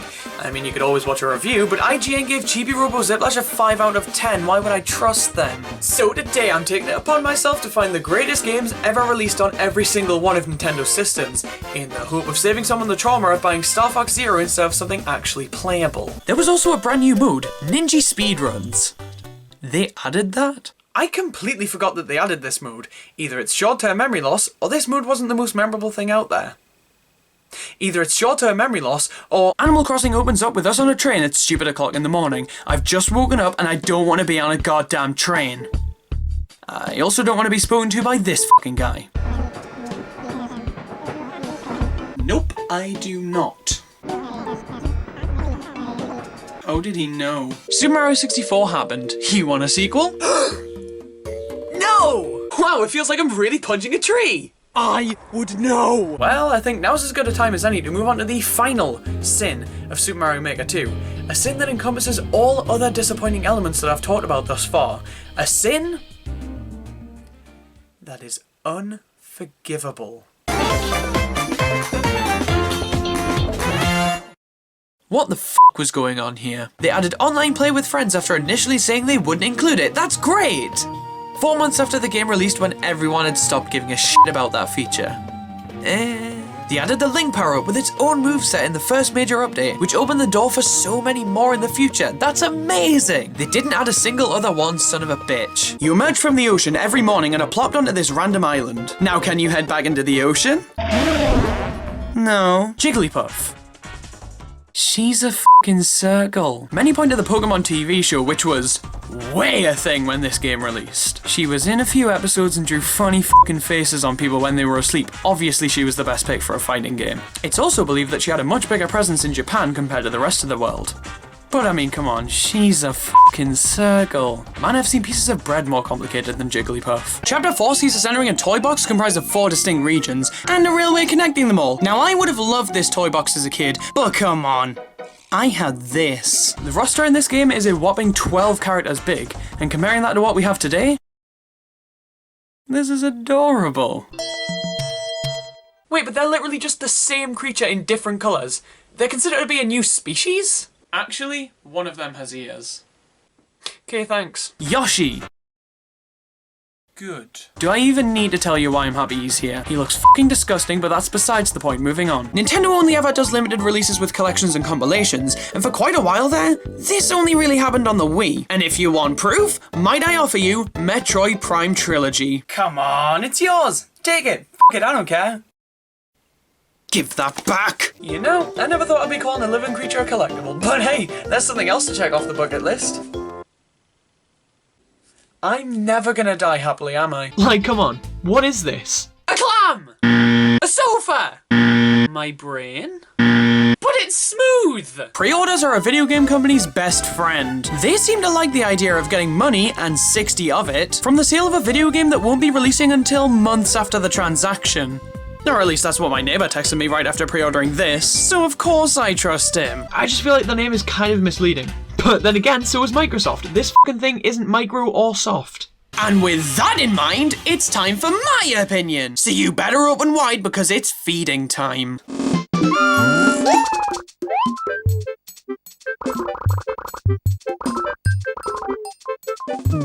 I've never been fired before now, but I gotta say, this seems like an appropriate reaction. That was the last Nintendo published game on the system. It came out a few months before the console's successor. What about the third parties? They really kept their promise. I respect it. I don't understand it, but I respect it. The last upgrade boils down to nothing more than a speed boost. You see, I would give a shit about that, but I've lost my shit giving shirt, so for now, woo. This one also feels like random shapes to the level, but I'll give it credit that it does have a fun cubbyhole and it also has fun bullshit. And immediately stumble across a beanbag that shoots arrows into the ground. Just a normal Wednesday. Totally. The Libra, which is mandatory and was a gift given to Olimar by his daughter. Wait a minute. This guy fucked twice! Twice! Olimar names this thing an onion because... I don't know, it makes him cry? Peach decides that instead of trying to find out more about the group of heavily armed soldiers who intend to destroy the person she is closest to, she would rather let nudity reign supreme. And with this shower scene in the books, Paper Mario the Thousand-Year Door is officially in the runnings for the horniest Mario game. At least he knows. I mean, it's a fine name other than the fact that it isn't fucking mine! It's impressive that you can be so incorrect, so consistent. Well, that was fun. But was it play the game with a ghost fun? I don't think so. I should probably try and find my controller and hope to God that the spirit using it to honk at me is gonna play nice and give it back. Now where the hell could it be? Oh, I should have known it was you, you slippery son of a bitch. Now give it back. No, come. Damn it! Well, that blows. But at least it only took one controller. God, that fucking goose! So, what are we gonna name this island? Well, it has Pokemon on it, and... Say no more, you beautiful bastard! And would you look at that? It's battle system analysis o'clock. I was wondering why I suddenly felt more lonely. Pokepark 2 Wonders Beyond. Yeah, I haven't played this one, but can you really blame me? Making a sequel to Pokepark Way is like making a sequel to Jesus. Like, sure, it makes sense, but let's be real. It was never gonna live up to the original, so why would I even bother with it? Unless somebody gave me it for Christmas. In that case, then I might give it a go. I like the music to fit the tone of the trailer and game, whether that means it's epic and orchestral, atmospheric, or just plain goofy. I wouldn't be anxiously hovering over the Metroid Dread pre-order button if the trailer sounded like this.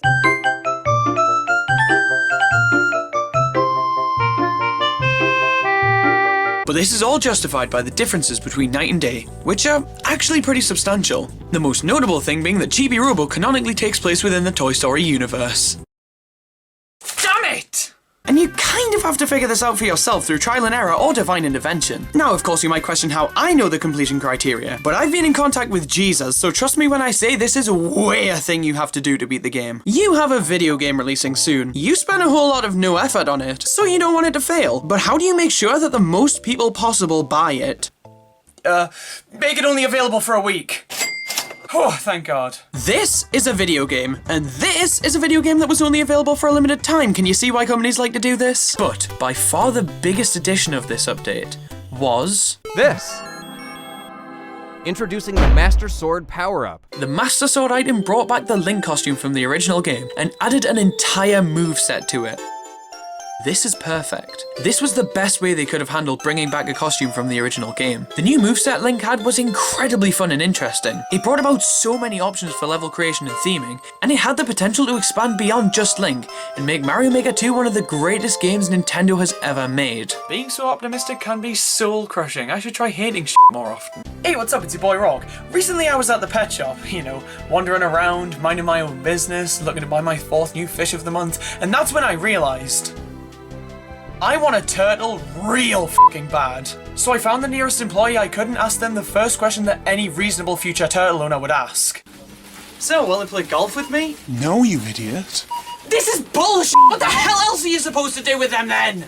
I'm no longer welcome at that shop. I mean, sure, things like the cat power-up probably wouldn't have worked in the original Mario Bros. Style. And really, neither would the clear pipes. On paper, this all makes perfect sense. On paper. Here in the Forest of Hope we have the Eternal Fuel Dynamo, which is mandatory and is literally 2 batteries wired together. Because how the f*** would we survive without this? Yep, this is how you know that I'm fun at parties. Oh, definitely my buddy Ed. He's the most honourable son of a bitch he wasn't an option. Well, I feel like I wouldn't be able to sleep well tonight if I didn't pick my grandma. That's not to say that I've got anything against the other 3, but come on, nobody makes cookies like my grandma. Okay, 2 things. I would describe my grandma as a lot of things, but youth is not one of them. And what the hell do you have against my grandma? She only ever food poisoned 2 people and neither of them were you! It's time to fire up your nearest local opinion alarm because if you ask me, golf is quite possibly the most boring sport out there. I mean, why are people entertained by this? But even though I have that opinion hung up on my wall, Wii Sports showed me that video game golf can somehow be not boring. A realization that made me question a lot. Is Sonic Forces even bad, or was I wrong about that too? In terms of Nintendo-made games, A Link to the Past. Huh. I specifically refused to play this game on a cartridge I could fit in my ear, so we gotta boot this one from the running. Which leaves us with Mario Kart Super Circuit, what the f***. Super Circuit is a good game, don't get me wrong. But the best GBA game? As a certified GBA owner, I'm legally obligated to tell you the bullshit is in the air. Proceed with caution. So let's quickly take a look at the general reception of these games over the years. Pretty damn good. Divisive but decent. Shit. Pretty damn good. What the hell am I supposed to say about this? The reception of the series is so all over the place, and it's really hard to talk about a series as a whole when every single entry differs so greatly from the last in almost every conceivable way. But what if there was another Paper Mario game? A Paper Mario game that was universally praised as the best in the series. Hell, one of the best games to feature Mario. What if there was a game that featured all of the strong points of the series with barely any of the flaws? If only.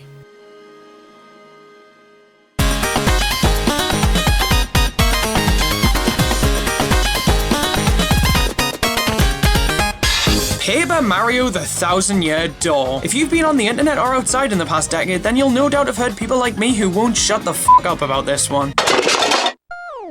Now obviously the biggest question here is, how the hell are we gonna get this leg? I mean, surely it would be a fairly straightforward time travel. We time travel. With the help of aliens. Because of course we fucking do. Now I know, you've probably heard so many people go on and maybe even on about the development of this game. My local butcher can't get enough of telling people about it. But I'm talking about Super Smash Bros. Here.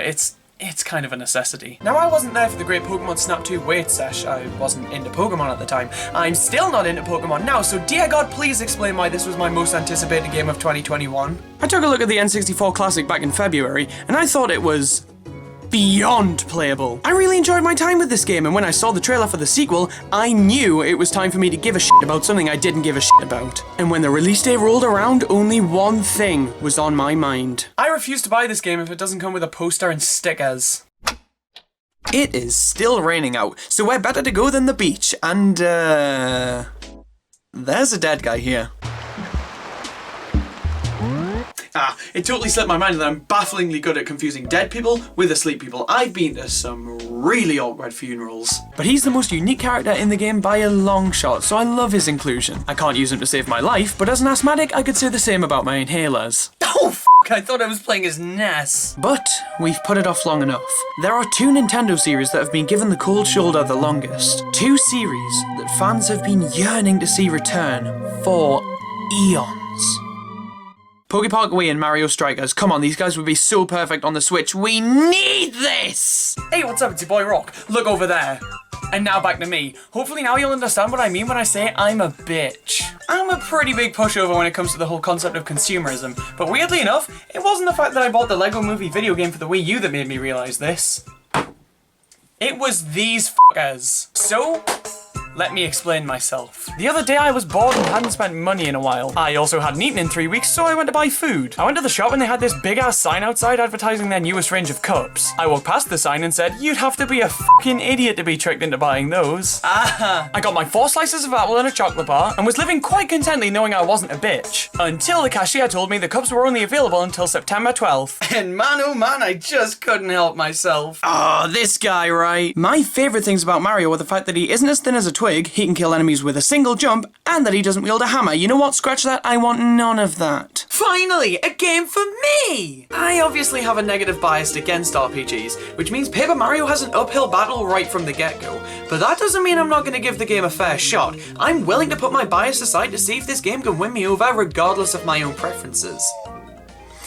But I better keep this close by, just in case. But that won't stop the Smash Ultimate E3 2018 reveal from being my absolute favourite trailer of all time. Because everyone has a favourite trailer of all time. Right? It is hands down the best level in the game, and I absolutely love it. Now Rusty Bucket Bay on the other hand can f*** right off. Which is hidden somewhere in the level. Oh, I wonder what's inside. I never would have guessed! And the worst thing about this was these listings were going up before the product was even released. So not only did you have to pay almost twice the price for the system, but you also had to have faith that the seller would actually send it to you on release day. So why the fuck would you buy from them? Oh, don't worry, I'll get it to you on launch, I promise. Fuck off. But I mean, who cares? While I appreciate the feature immensely, my list of requests is the last thing I'm thinking about before jumping into a level, to be perfectly honest. So I'm not sending a strongly worded letter to the Pokemon Company because they haven't patched all of them yet. Now, one of the biggest complaints many had about the original game is that it wasn't Instagram enough. But Nintendo fixed this. Let's discuss. You can edit your pictures and share them online, view pictures from other players, give and receive likes, which is pretty cool. This definitely feels like the developers wanting to give this game an evergreen element. Make it so once you're finished with the game, you're never truly finished with the game. But I gotta be honest, I just don't give a shit. I'm sorry. Hell yeah, I've always wanted to finish last! This game is fundamentally a f**k-off simulator. Your only goal is to get any and every character in the game to tell you to f**k off. There are 5 main areas in this game, and each one gives you a checklist of terrorism to complete, but figuring out how to achieve these goals is where the fun lies. I mean, obviously it's a lot of fun attacking this innocent village of people for absolutely no reason, but most of the things on these checklists have their own puzzles associated with them, and utilizing the Goose's moveset alongside any form of concrete matter surrounding you to solve these puzzles is an absolute blast. That other goose is just doing its own thing there, isn't it? Well, now that we've sniffed out the best games on every single one of Nintendo's consoles, I think we all know what the only reasonable thing to do next is... Wait a minute. What the hell was that noise?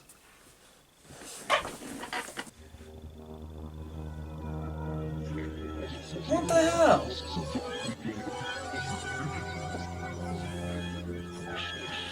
No. No! No, no, no, no, no, no, no! This is Tom Nook, arguably the biggest name in the Animal Crossing franchise. Apart from maybe Benedict. Here we have the final page of enemies and f**k! I thought I'd finally lost you, you bastard! Professor Oak is here now. Because fuck you, that's why. Now this shocking revelation I'm about to drop on you was not meant for the faint of heart, so remove all children and or grandparents from the room before I tell you. Super Smash Bros. Was a massive success. Oh god, oh f***, the world is dying! Mushroom Kingdom is one of the most thematically coherent levels in the game, which automatically makes it one of my go-tos. Playing on it's pretty fun too. I like to tell Donkey Kong to f*** off and then go down a pipe. It's a weekly ritual. Don't worry, villain fans. The entourage of enemies continues and Why is he blue? Why is he the only blue enemy? No, Larry does not count. Larry will never count! Now ordinarily I would probably only take a look at Nintendo's conference because... Is anybody really surprised? But this isn't just any old E3. This is E3 2021, the first show in 2 years. And that's special. So special that it's going to cost me my credibility. So despite the fact that I'm probably the least viable soul on the planet to talk about a good majority of these shows, I think I'm going to broaden my horizons a bit this year and spend an abnormally large amount of time talking about a company that didn't make this. Hey, what's up? It's your boy Rawk, and boy oh gee did I just stumble out of an awkward situation. You see, me and 3 friends were on a walk, and all was going great, until blam, assault. Pretty sure I hit a guy with a hammer. Yikes. Well, it's a good job I didn't tell anybody about it. Crisis averted. F***, they made a TV ad out of it. It was a horse, not a gorilla! Yes, Nintendo decided it would be funny to limit the release of the game. And as someone who is mere minutes away from this game no longer existing, I can confidently say it's not f***ing funny, Nintendo! Listen, video games aren't always easy. It's fairly common to find yourself at a part of a game that you just can't figure out. Like, come on. What do I do here? I wish I had some stapled paper to help me. A forest may have died for this, but it was so f***ing worth it. But is Super Mario Odyssey the best non-Breath of the Wild experience on the Switch? Do you really think my opinion matters? I think New Super Luigi U is a pretty solid game. Definitely the best in the New Super Mario Bros. Series, which is pretty odd considering that half the damn name of the series is missing here. Why yes, Nickelodeon All-Star Brawl is my favourite PlayStation All-Stars sequel.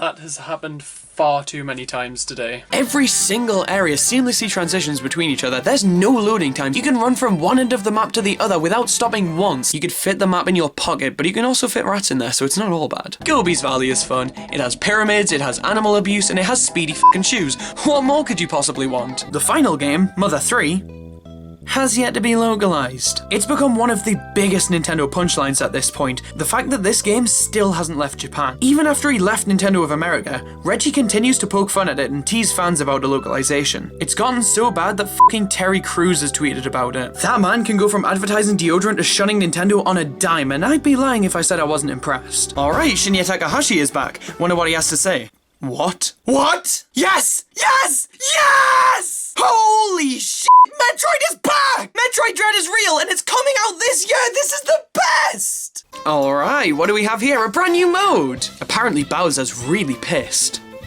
If I had £1 for every time I'd heard that joke, I would be able to afford 1 1/4 copies of this game, but that would at least explain the skin growth on the box. Lefties can hold a GameCube controller however they want, it doesn't affect me at all. I'm pretty happy saying that Mario 3 is the best NES game in all honesty. And now that I have this information, I might actually buy the game because I just didn't know if this game was for me before now. Okay, I think I can do this. I think I'm ready. Nothing can stop me now! Good evening, ladies and gentlemen, it's your boy Rawk, and I'm here to sell you legally questionable diet pills? You sure you wouldn't rather talk about Luigi's Mansion 3? But none of the music is quite as exciting as... How the f*** do I keep forgetting about this guy? When you've had enough of beating the piss out of Luigi, why not mosey on down to the Lonely Player section with its wide variety of singular mode? This right here is proof that Super Smash Bros. Was not meant to be played alone. Way to rub it in. Look who came crawling back to the existence market. I think by now everyone with skin knows what E3 is. All of the big video game companies come together to announce mediocrity, mobile games and Madden. All of the events are live streamed and no matter what gets announced, somebody gets pissed about it. I mean, come on, look at this Mario Party 7 listing. £120. Yikes, right? Doesn't come with the manual. Yikes, right? But this one with the manual, yes, of course you're expected to pay 1/3 of the price extra. This isn't a fucking charity. And of course, I'd absolutely love to pay that much for the instruction booklet.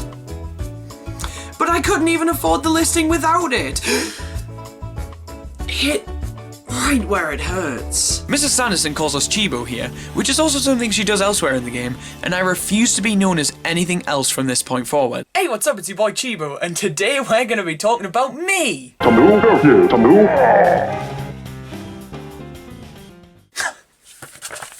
And finally, there's side games, which essentially boils down to hit the ball in the red circle or get the f*** out of my face. Well, I best go back out and check for Gulliver again, and never mind, there's a basketball. Hell yeah!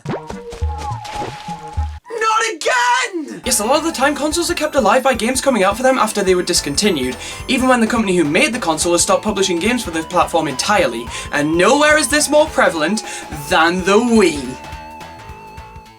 They have these things in purgatory now? So when customer morale and hardware sales are at an all-time sad, what do you do to satiate your lust for profit? You add 8-bit Luigi's to Super Mario 3D World, that's what! Hello, yes, hi, I would like to invest the out of Nintendo. Does he want the Pokemon in a neutral pose? Does he want the Pokemon in a more dynamic or interesting pose? Does he want you to go f*** yourself? I pick only one! We're greeted by the friendliest dead person I've ever met, but he sets up expectations that the rest of the house just can't meet because everywhere else is riddled with either puzzles or people that want me dead. But I mean, at least I can become 8-bit Mario. That's a plus.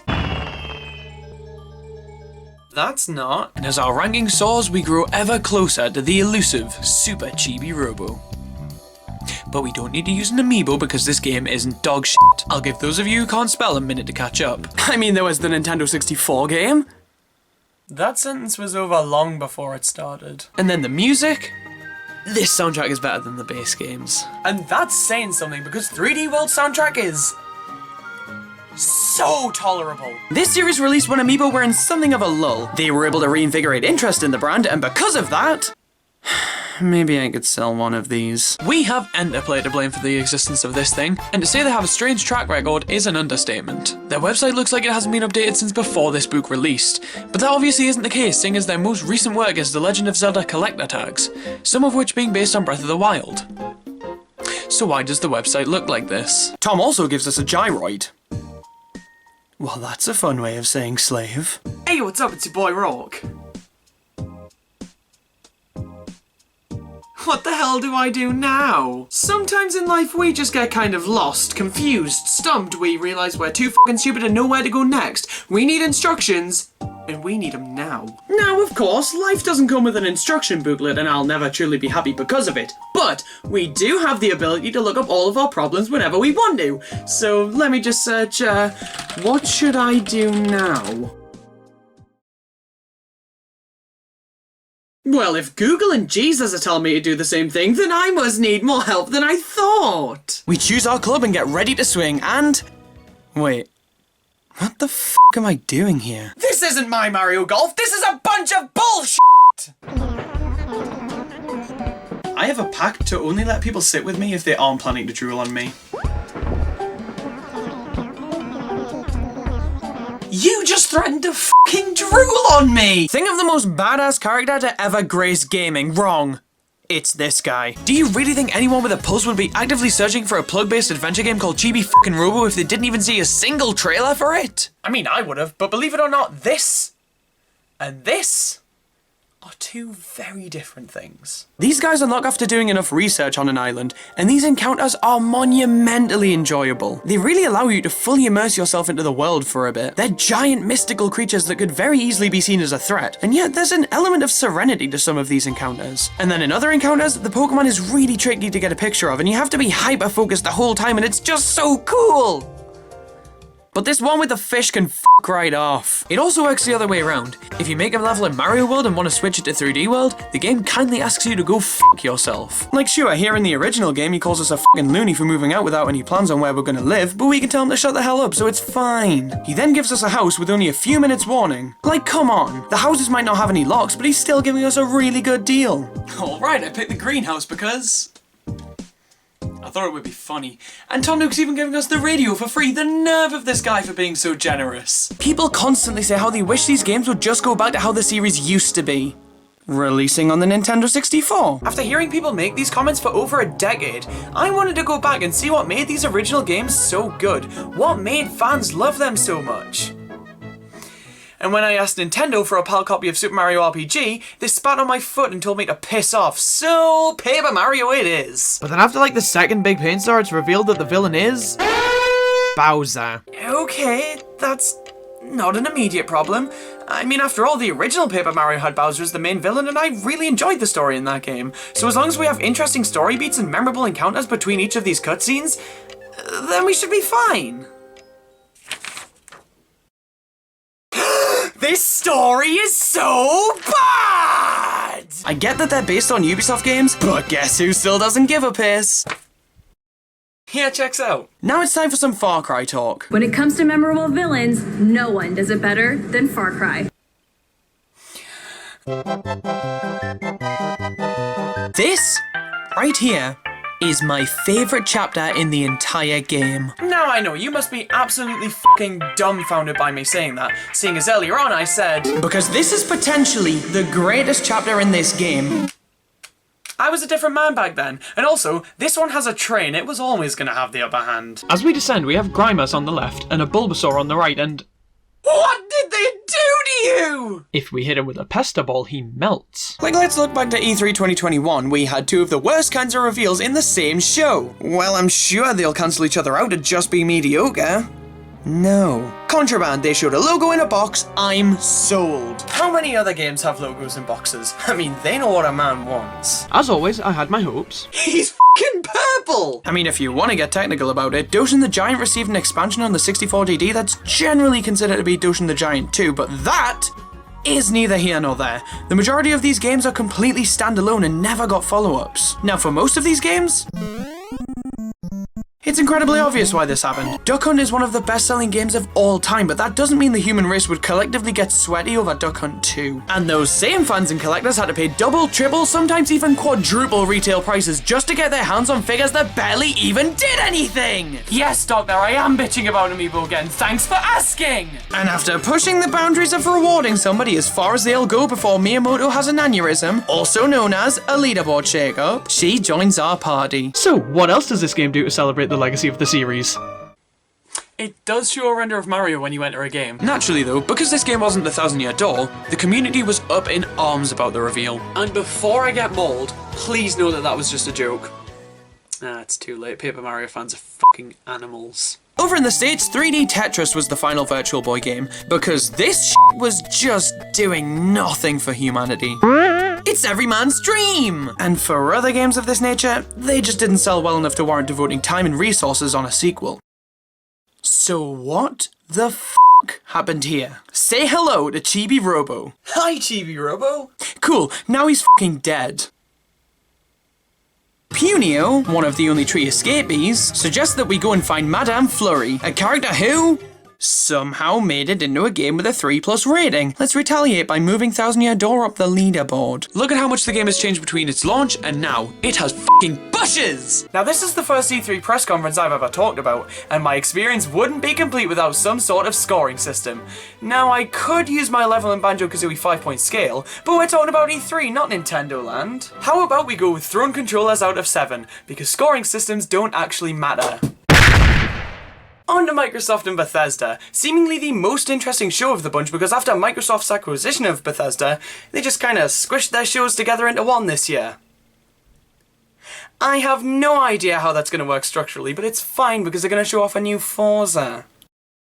I wasn't wrong. Suddenly, it's bubblegum! Honey, I love you, but what do you want from me? This game is the perfect length to replay multiple times through, and do you think I've done that? I'm not one to lie. So yes. But hey, what if I'm into not Satan? Is there anything for me? That's hilarious! I mean, not being into Satan? Where the fuck did I come up with that one? Then we fight Master Hand, widely believed to be the representation of the child who owns all of these toys. And if my Luigi plush kicked me, I'd fight back too. Master Hand is the most relatable character in Nintendo's lineup. What a world we live in. Project Zero Maiden of Blackwater. Yes! This is another Wii U port, and from what I've seen and heard, this is a fantastic horror game published by Nintendo. I've been wanting to play this thing for forever, but okay, maybe I haven't wanted to play it that much. She has a base moveset consisting of belly flop and squirt, the former being very self-explanatory and the latter being needlessly sexual. It's a fucking fish! Super Mario Maker 2. This wasn't the first game I pre-ordered. That award belongs to Super Smash Bros. Ultimate, but that didn't come with the pre-order bonus, which was a nice way to ruin Christmas. We defeat him and he drops his lantern, allowing Watt to break free. I don't know what breaks free, why are you asking me? And those same fans and collectors had to pay double, triple, sometimes even quadruple retail prices just to get their hands on figures that barely even did anything! Yes, Doctor, I am bitching about Amiibo again. Thanks for asking! Dreamland's okay, but the tree can f*** right off. It blows you away constantly and it just hurts my feelings. But little does it know that I can blow back. Ha-ha! I'd be lying if I said I didn't try my hand at it for a year or 4 later. I was pretty good. I stopped 4 years ago. Needless to say, I still got it! Watch as I nail this flip! Next up we have Treasure Trove Cove. Christ, the N64 can't handle this level. The render distance is pathetically short here, and the amount of visible pop-in happening at pretty much all times is pretty grotesque. But hey, who knows, maybe it's the N64's fault and not the game's. After all, I did use it as a toaster once. But by far the thing he's been the most in his spin-off games is an athlete. I mean, look at this guy. Tell me he doesn't look like he's competed in multiple Olympics. I fucking dare you. So 3D World keeps a few things the same. Big deal. That might mean that those things still disappoint me, but that's fine. I give more of a shit about movement speed anyways. So what does this version of the game actually change over the Wii U version?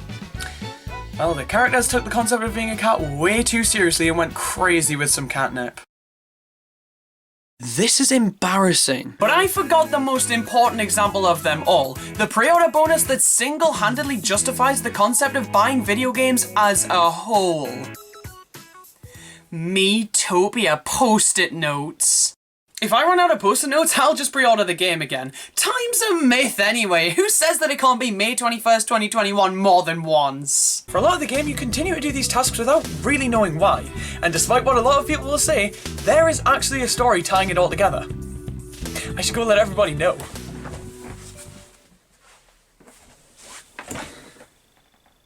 Nobody believed me. I wasn't personally a part of the motion controls movement that the Wii initiated. I like them from time to time. It just baffles me that Nintendo didn't try to cram them into this game more. Because Nintendo loves shoving motion controls where they don't belong. They'd use them as an enema if they could. I want to try and focus mainly on first-party Nintendo titles because let's be honest, that's pretty much why you buy a Nintendo system. Oh wow, I can't wait to play Watch Dogs on the Wii U 6 months after the Xbox One and PlayStation 4. My weekend is set! It also comes with a notebook.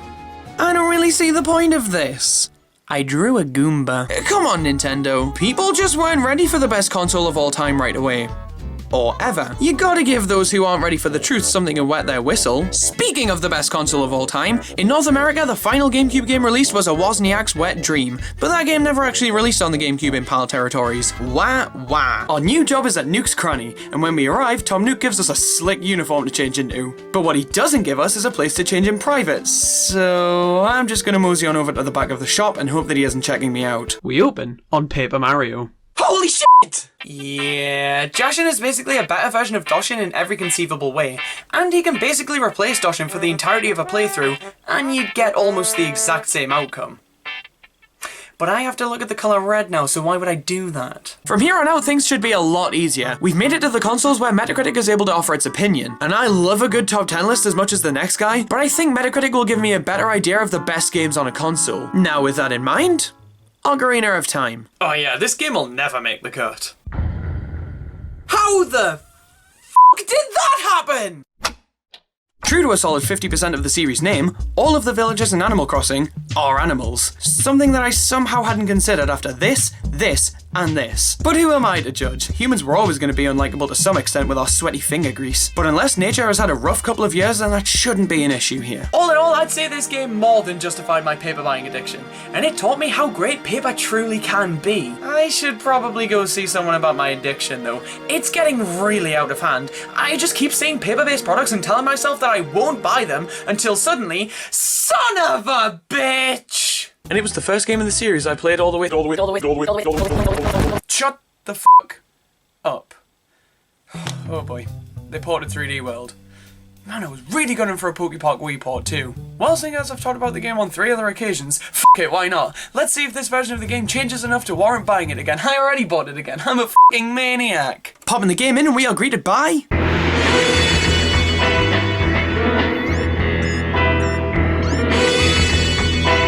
There are multiple things about this that bug me. Hey God, please explain this background. Come on man, you had the entire rest of Doshin for the camera to focus on here, but nope! You decided to focus on his crotch. The porn industry doesn't know what's about to hit it. This point 2020 was really starting to look good. We had a new release, a new game reveal, Smash DLC. April must have been good, right?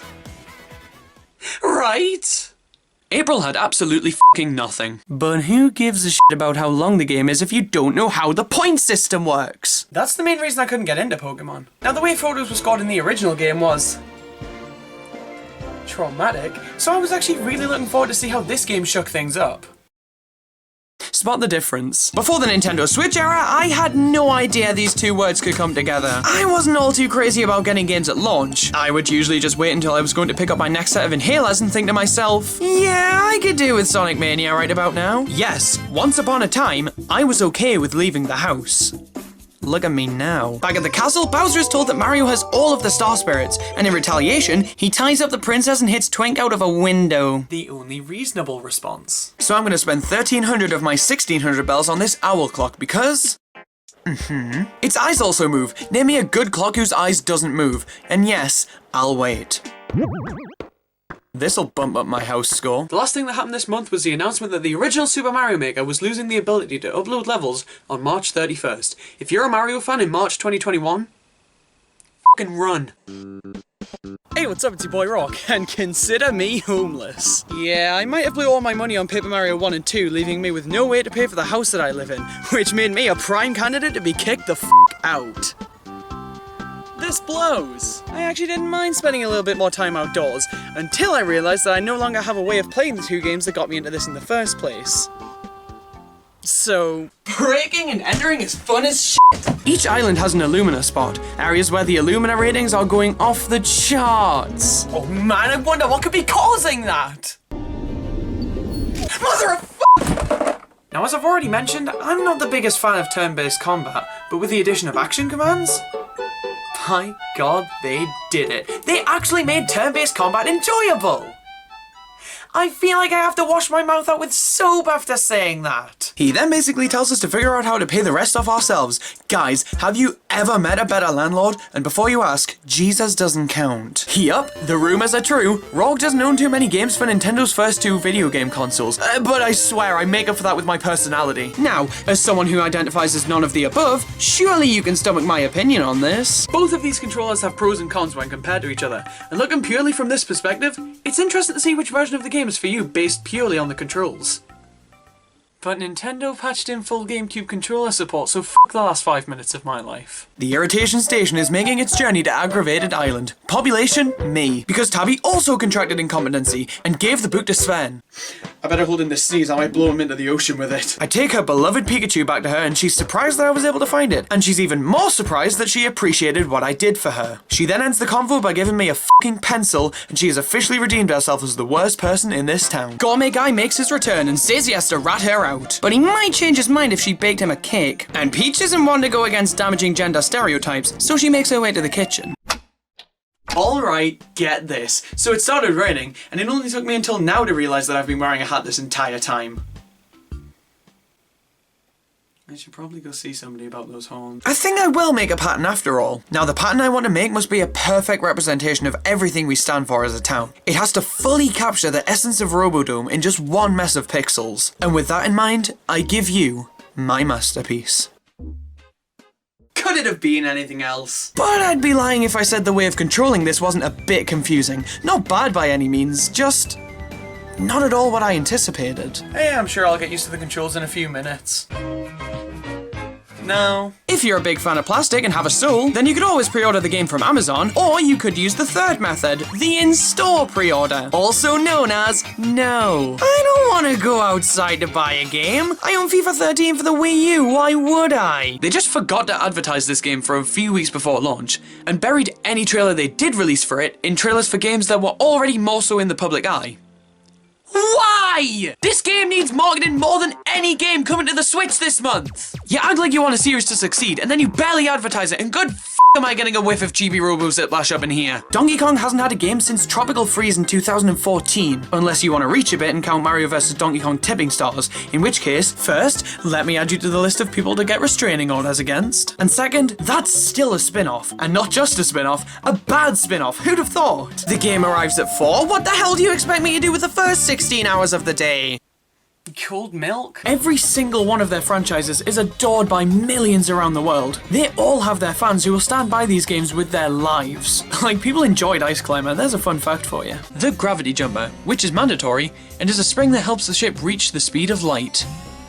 So that's his secret. This game might be able to dethrone Pokepark Wii as my all-time favourite Pokemon game. Yeah, right. New Pokemon Snap may have infinitely more compelling ideas and way less flaws when compared to Pokepark Wii, but what it doesn't have is motion-controlled minigames, so until I can take a picture of a Bidoof by throwing my Switch across a room, then the park reigns supreme, bitches! Link, a similar situation to Donkey Kong, and being the only sword character made him pretty damn unique.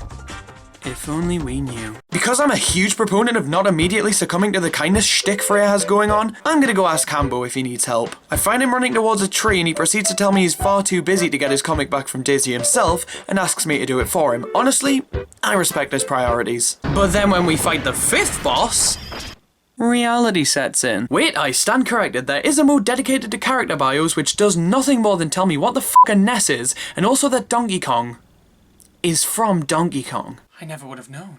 They also straight up forgot about Pikachu's bio. Panic attack ensued, boom, an excerpt from the Pokédex. Nobody will notice. Apart from the people who unlock the other Pokemon who has an actual bio. Somebody got fired over this. Hey, what's up? It's your boy Rawk. They say that video games exist to appeal to our wildest fantasies that we can never live out ourselves. And that's all well and good. I fantasize about being a tiny robot all the time, I get it. But it does come to a point where you have to wonder if truly all of our fantasies can be lived out through video games.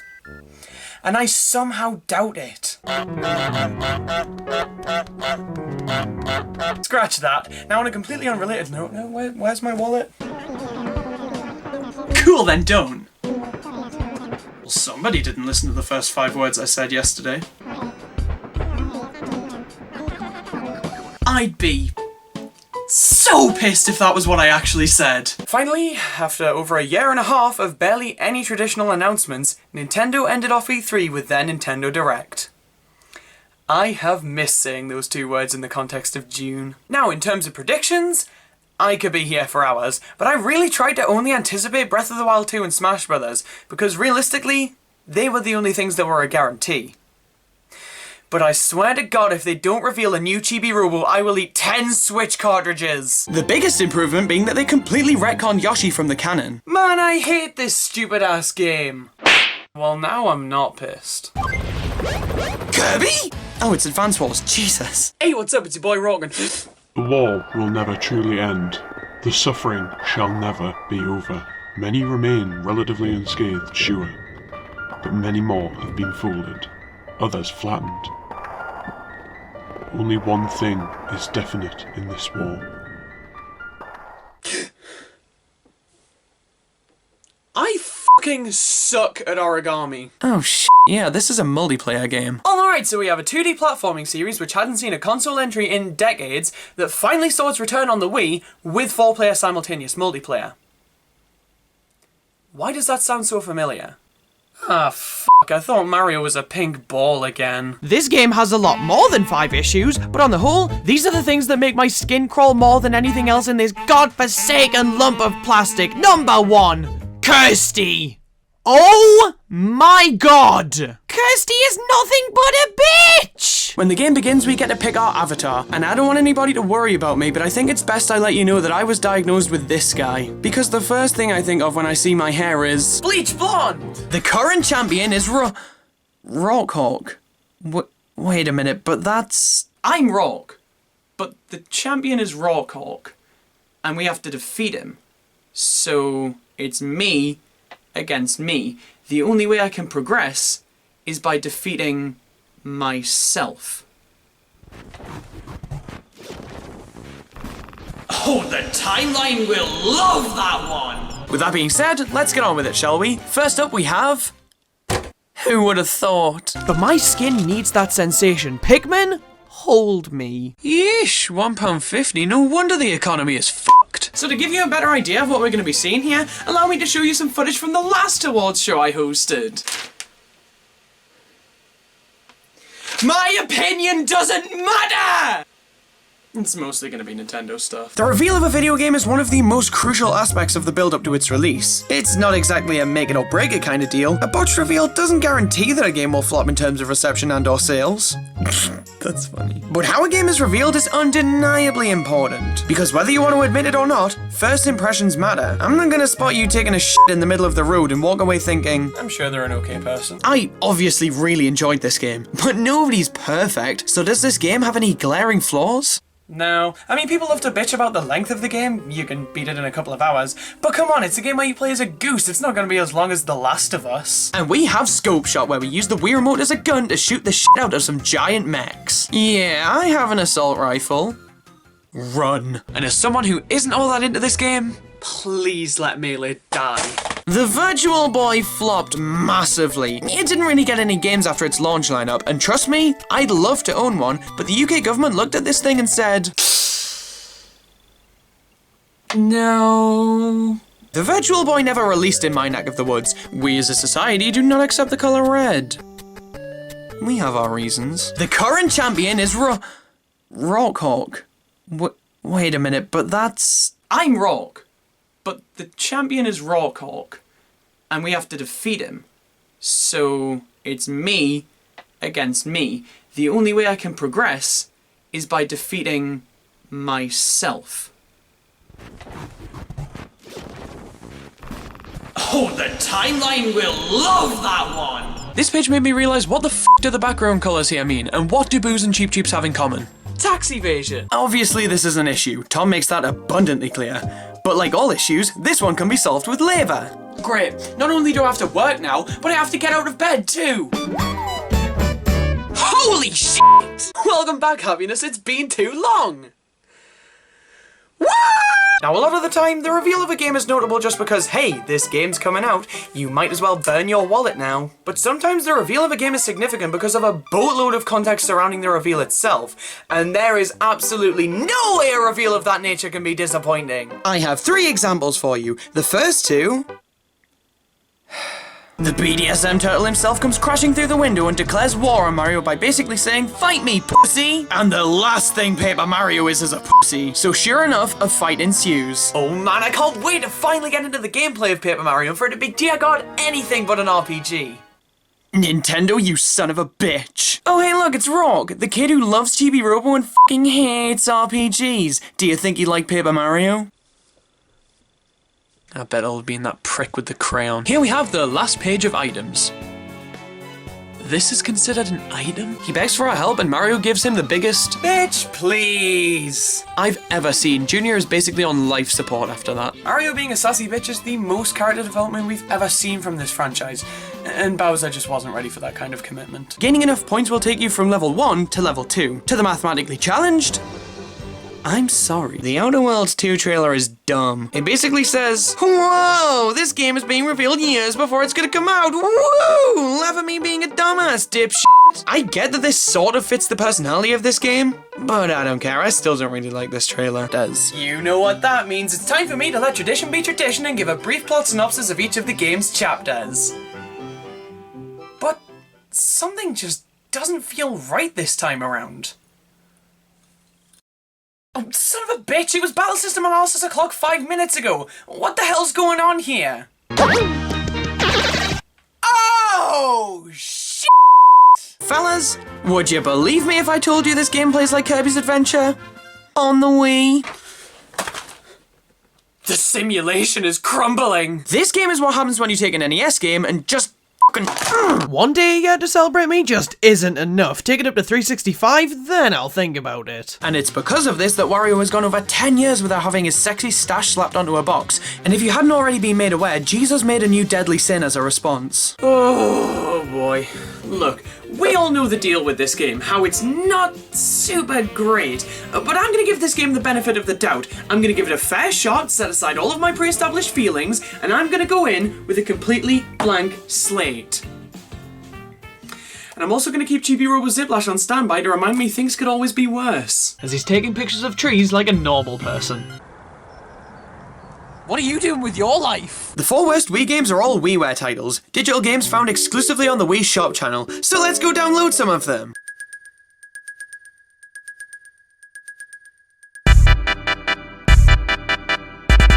How am I gonna play 101 in one explosive megamix now? We head over to the post office to mail our letter where we meet Phyllis, yet another addition to our tier list. She's a mean-spirited bitch. Everybody sees trailers differently. For all I know, somebody could have looked at the trailer for Ziplash and said, "Oh man, this game looks great." And trust me, I will find them. This thing was available for about a year, and much like with Mario All-Stars, this came with some fun extras. But unlike with Mario All-Stars, I'm good enough to have these extras. I'm not nearly as happy as I thought I would have been at this point in my life. But while my very specific turn-ons aren't being fully satisfied, something about the instruction booklet for Link's crossbow training has me sinning.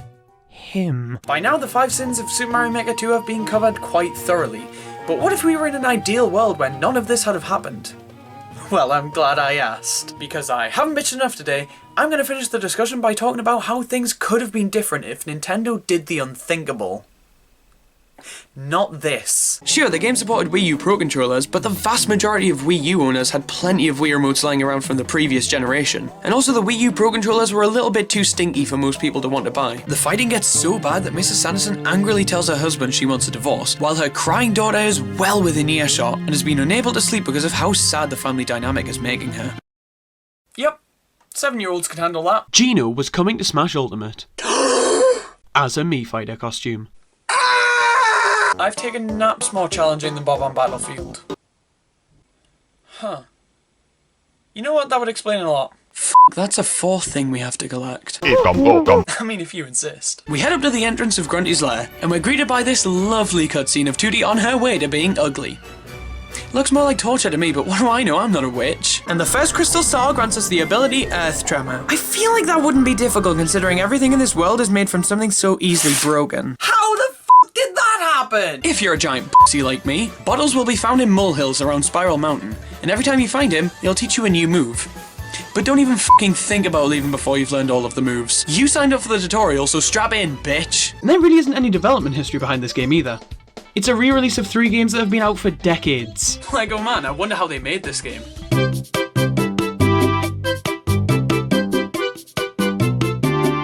Animal Crossing New Horizons came with quite possibly the best pre-order bonus of them all. It came with an Animal Crossing themed microfiber cloth. Why else do you think I bought the game? I mean, sure, it may be one of my favourite games of all time, but let's be honest. I was only in it for the cloth. One more time, please. Fantastic, I'm in love with this game already. Nintendo really tried to push their health initiative with the Wii, which I guess is a good cause, but is it a good enough cause to warrant releasing a Wii Vitality sensor? That's what I thought, bitch. So even though it's only May, I think it's time to finally have some fun with this. Let's see what this game has on the table for Halloween! It is disappointingly June flavoured in here. Well, at least Robodome will be feeling festive. But hey, at least we get to make burgers because he's too fucking stupid to do it himself. Yellow. Hey man, wanna go get burgers for lunch? Oh, do I ever. All of this anger does not even begin to compare to the absolute trauma of number fucking 4! I have worms! World 3 is one of the worst things I have ever experienced in a video game. One of! And by that metric, the 3DS is retro! Why yes, these are old pieces of shit. No! The days in this game last 30 minutes. You piss off back to the ocean and emerge again in the morning. And you're back to being Tiny Doshin, which is sort of kind of a little bit super fucking stupid. My god, he's so slow! You get used to walking at a decent speed only for you to have to return to the size of a Lego figure. Now, if you want a limited release of the original version of Mario All-Stars, first of all, what the hell is wrong with you? And secondly, you happy? Super Mario All-Stars on Wii. You ever celebrate your birthday with an SNES ROM dump? One big disadvantage for me with the new control setup is the lack of knobs on the control stick. A sentence I find myself saying way too often. Oh. I get what's going on here. I'm just not good enough for Blathers to want to assess my fossils, but Daisy gets her fossils assessed whenever she damn well pleases. That is bullshit, good sir. In a Nintendo Direct on February 14th, 2013, former Nintendo President Satoru Iwata announced that 2013 would be the year of Luigi. The day of love, the year of Luigi. Sure, I can give a shit about two things. This was such a nothing release. And the worst part is Nintendo said, we can piss in your mouth, but if you don't open wide within 3 months, then it ain't happening, bitch. I mean, come on. A game where you can play as a goose? Get this thing in my face now! Maybe Gulliver got him. I better go check on him. Holy shit. He has a nice house. He puts my bugs out to shame. I didn't even know that was possible. And I am yet to find somebody who ran out of things to do in this game. So is the call. You know what I could go for now that I have a GameCube? A new Virtual Boy game. Damn. Guys, I have bad news. I know this might be shocking, but the Virtual Boy was a huge failure. Holy shit. The world truly wasn't ready to hear that. In the modern gaming landscape, we are slowly but surely moving away from physical games. Pretty much every release can be downloaded digitally, so if you really want a game, you have options. But what can't be downloaded digitally is stupid plastic bullshit! Believe me, I've tried, it just wasn't gonna work. Picture this. You're a video game company and you're preparing for the release of dog shit in T-minus 14 minutes. How do you inform your audience that this product is coming out? Hey, f***head, this game has polygons. I'll take your checkbook now. So you spend most of your life discerning a lot of your self-worth from the fact that you collect the original releases of games and Nintendo hits you with a big fuck you. Well, there goes my self-esteem. It's not as if you get anything for 100% except a lovely star on your save file. Hip hip hooray. If there was an actual reward for completion, I might feel more compelled. But as it stands, no. I will not beat all 12 worlds 5 times. Oh, but the first 5 worlds is a much more compelling argument. What's up with this name? Kirby's Adventure was an NES game, and the name Kirby's Adventure Wii implies that this is just a port or a remake, but it's not, so the name kind of blows. The States got the subtitle Return to Dreamland, which I much prefer, but with this release, the box art blows. I'm sad, I'm lonely, and I need a shower. Chibi Robo opens up on a birthday party at the Sanderson household, where we're introduced to the star-studded lineup of Mam, Dad, Tao, and Jenny. Truly a foursome worthy of being in Smash. Instruction booklets are some of the weirdest parts of gaming to me. So, they're pieces of paper that tell me what to do in a game, but most of us gamers don't need them because we already know how to play video games. So tell me, why do I keep telling my therapist that my copy of Chibi Robo didn't come with one? Oh man, this one's super fucking easy. Super Mario Galaxy and Super Mario Galaxy 2 are tied for the highest rated Wii games. Now, do I agree with this? I love these games more than my non-existent children. Seeing as the Wii U just barely managed to outsell Rwanda, I can't imagine many games would have been releasing for it after Breath of the Wild.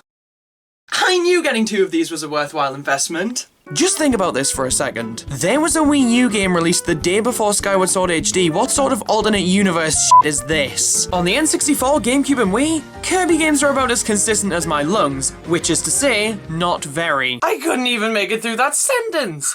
Now, why the hell would I use an Animal Crossing themed microfiber cloth? I just don't want to get it dirty. I'll just spit on my Switch if I want to clean the screen, man. Many people would argue that while scalpers are annoying, they don't do all too much harm to the overall industry. But if you take that idea and put it into thesaurus.com, you'll find my opinion in the antonyms section. Oh, Rawk, you can still buy the games, you just have to pay a little bit more for them. Suck it up. Well, I'm on my way to buy all of the bananas and sell them for twice the price. Let's see how you like it, fuckface. The final standard battle is against the Fighting Polygon team. And I swear to God, if there isn't a band with that name, then the past 22 years of the whole existence thing the world's been doing has been fucking wasted. Calling any and all people who happen to be named me, I regret to inform you that it's 11:32, which means it's time for you to go help Freya. Truly, this is a sad day for all of me kind. Inside of the Chibi house, we have a computer which allows us to do some online shopping. Oh boy, I can't wait to buy Donkey Konga 2 in 2006. Son of a bitch. But hey, the DS isn't region locked, so I should be able to get my hands on this game easy enough. Fucking hell! 3D World always felt a little bit pedestrian compared to the likes of Sunshine, even with its run button. Man, I've seen dead people move faster than Wii U Peach. This was such a nothing release, and the worst part is Nintendo said, we can piss in your mouth, but if you don't open wide within 3 months, then it ain't happening, bitch. We start off in a forest where we learn the controls of this game. We can honk, flap our wings, honk, bend over, pick things up, honk, run, honk. We can honk, guys. Honk. Alright, so I finished my 4 apple slices, but I was just too full for the chocolate bar. I put on some clothes, and I'm ready to work. Let's hope the commute isn't too bad. It could be worse. The lowest rated 3DS game is Tenkai Knight's Brave Battles, but who the hell cares when we can talk about Chibi Robo Ziplash? Oh, joy! However, if we want to talk the lowest of the low, the worst of the worst when it comes to consoles, well, you'll need to remove happiness from your vocabulary. What the fuck is wrong with these people? God exists, he's seen this, and he allowed it to happen. Question your faith. But I'm easy to please. If it has animals and a mortgage, I will applaud. The idea of Luigi saving Mario had potential, and would later be fully realized in Luigi's Mansion, but not in Mario's Missing, that's for sure. I know there's probably worse games on the NES than these two, but that's not gonna stop me from saying these are the worst games on the console, because what else would I do? Play video games? God, no. The final boss is funny. The Teenage Mutant Ninja Rejects build a giant cardboard Bowser, and they really think they got away with it. And they did, because dear lord, I shit myself when they emerged from the suit that I destroyed, and for that, they must go to prison. First up, we have Mario, the Nintendo character. You couldn't have a Nintendo fighting game without Mario. To all of you Kiddy Kong fans out there, I know it's hard to hear, but he was never gonna make the cut. According to Metacritic, the best GBA game is Tony Hawk's Pro Skater 2. Now, this is a safe environment, we're in a judgment-free zone, but if you didn't see that coming, then feel free to welcome yourself to the corner to think about what you've done. The first update came our way on October 1st, 2019, adding online multiplayer with friends and absolutely nothing else. Fan-fucking-tastic. What's next? The final thing that arrived in this update was...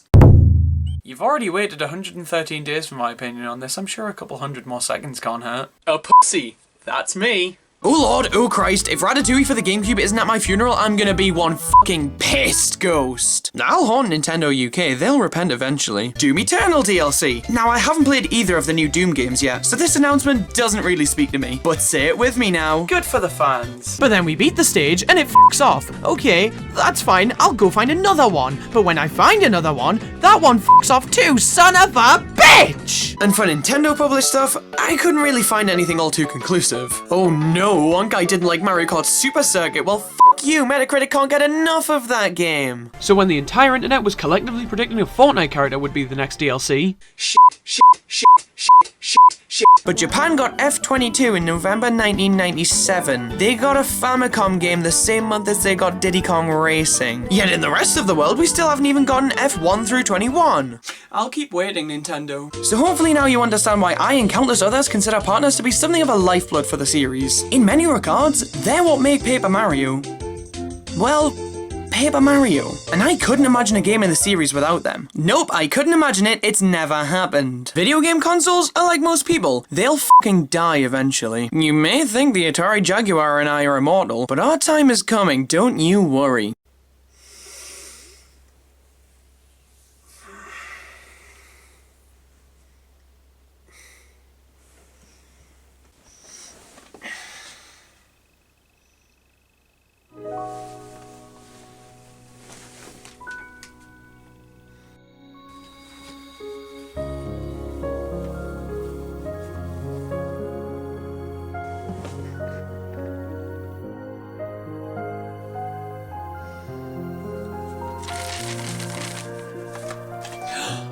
Nice! I finally have a full set! All two! Huh? What's this? From Maxwell? Just because I couldn't enjoy it doesn't mean you can't, Maxwell. Sweet!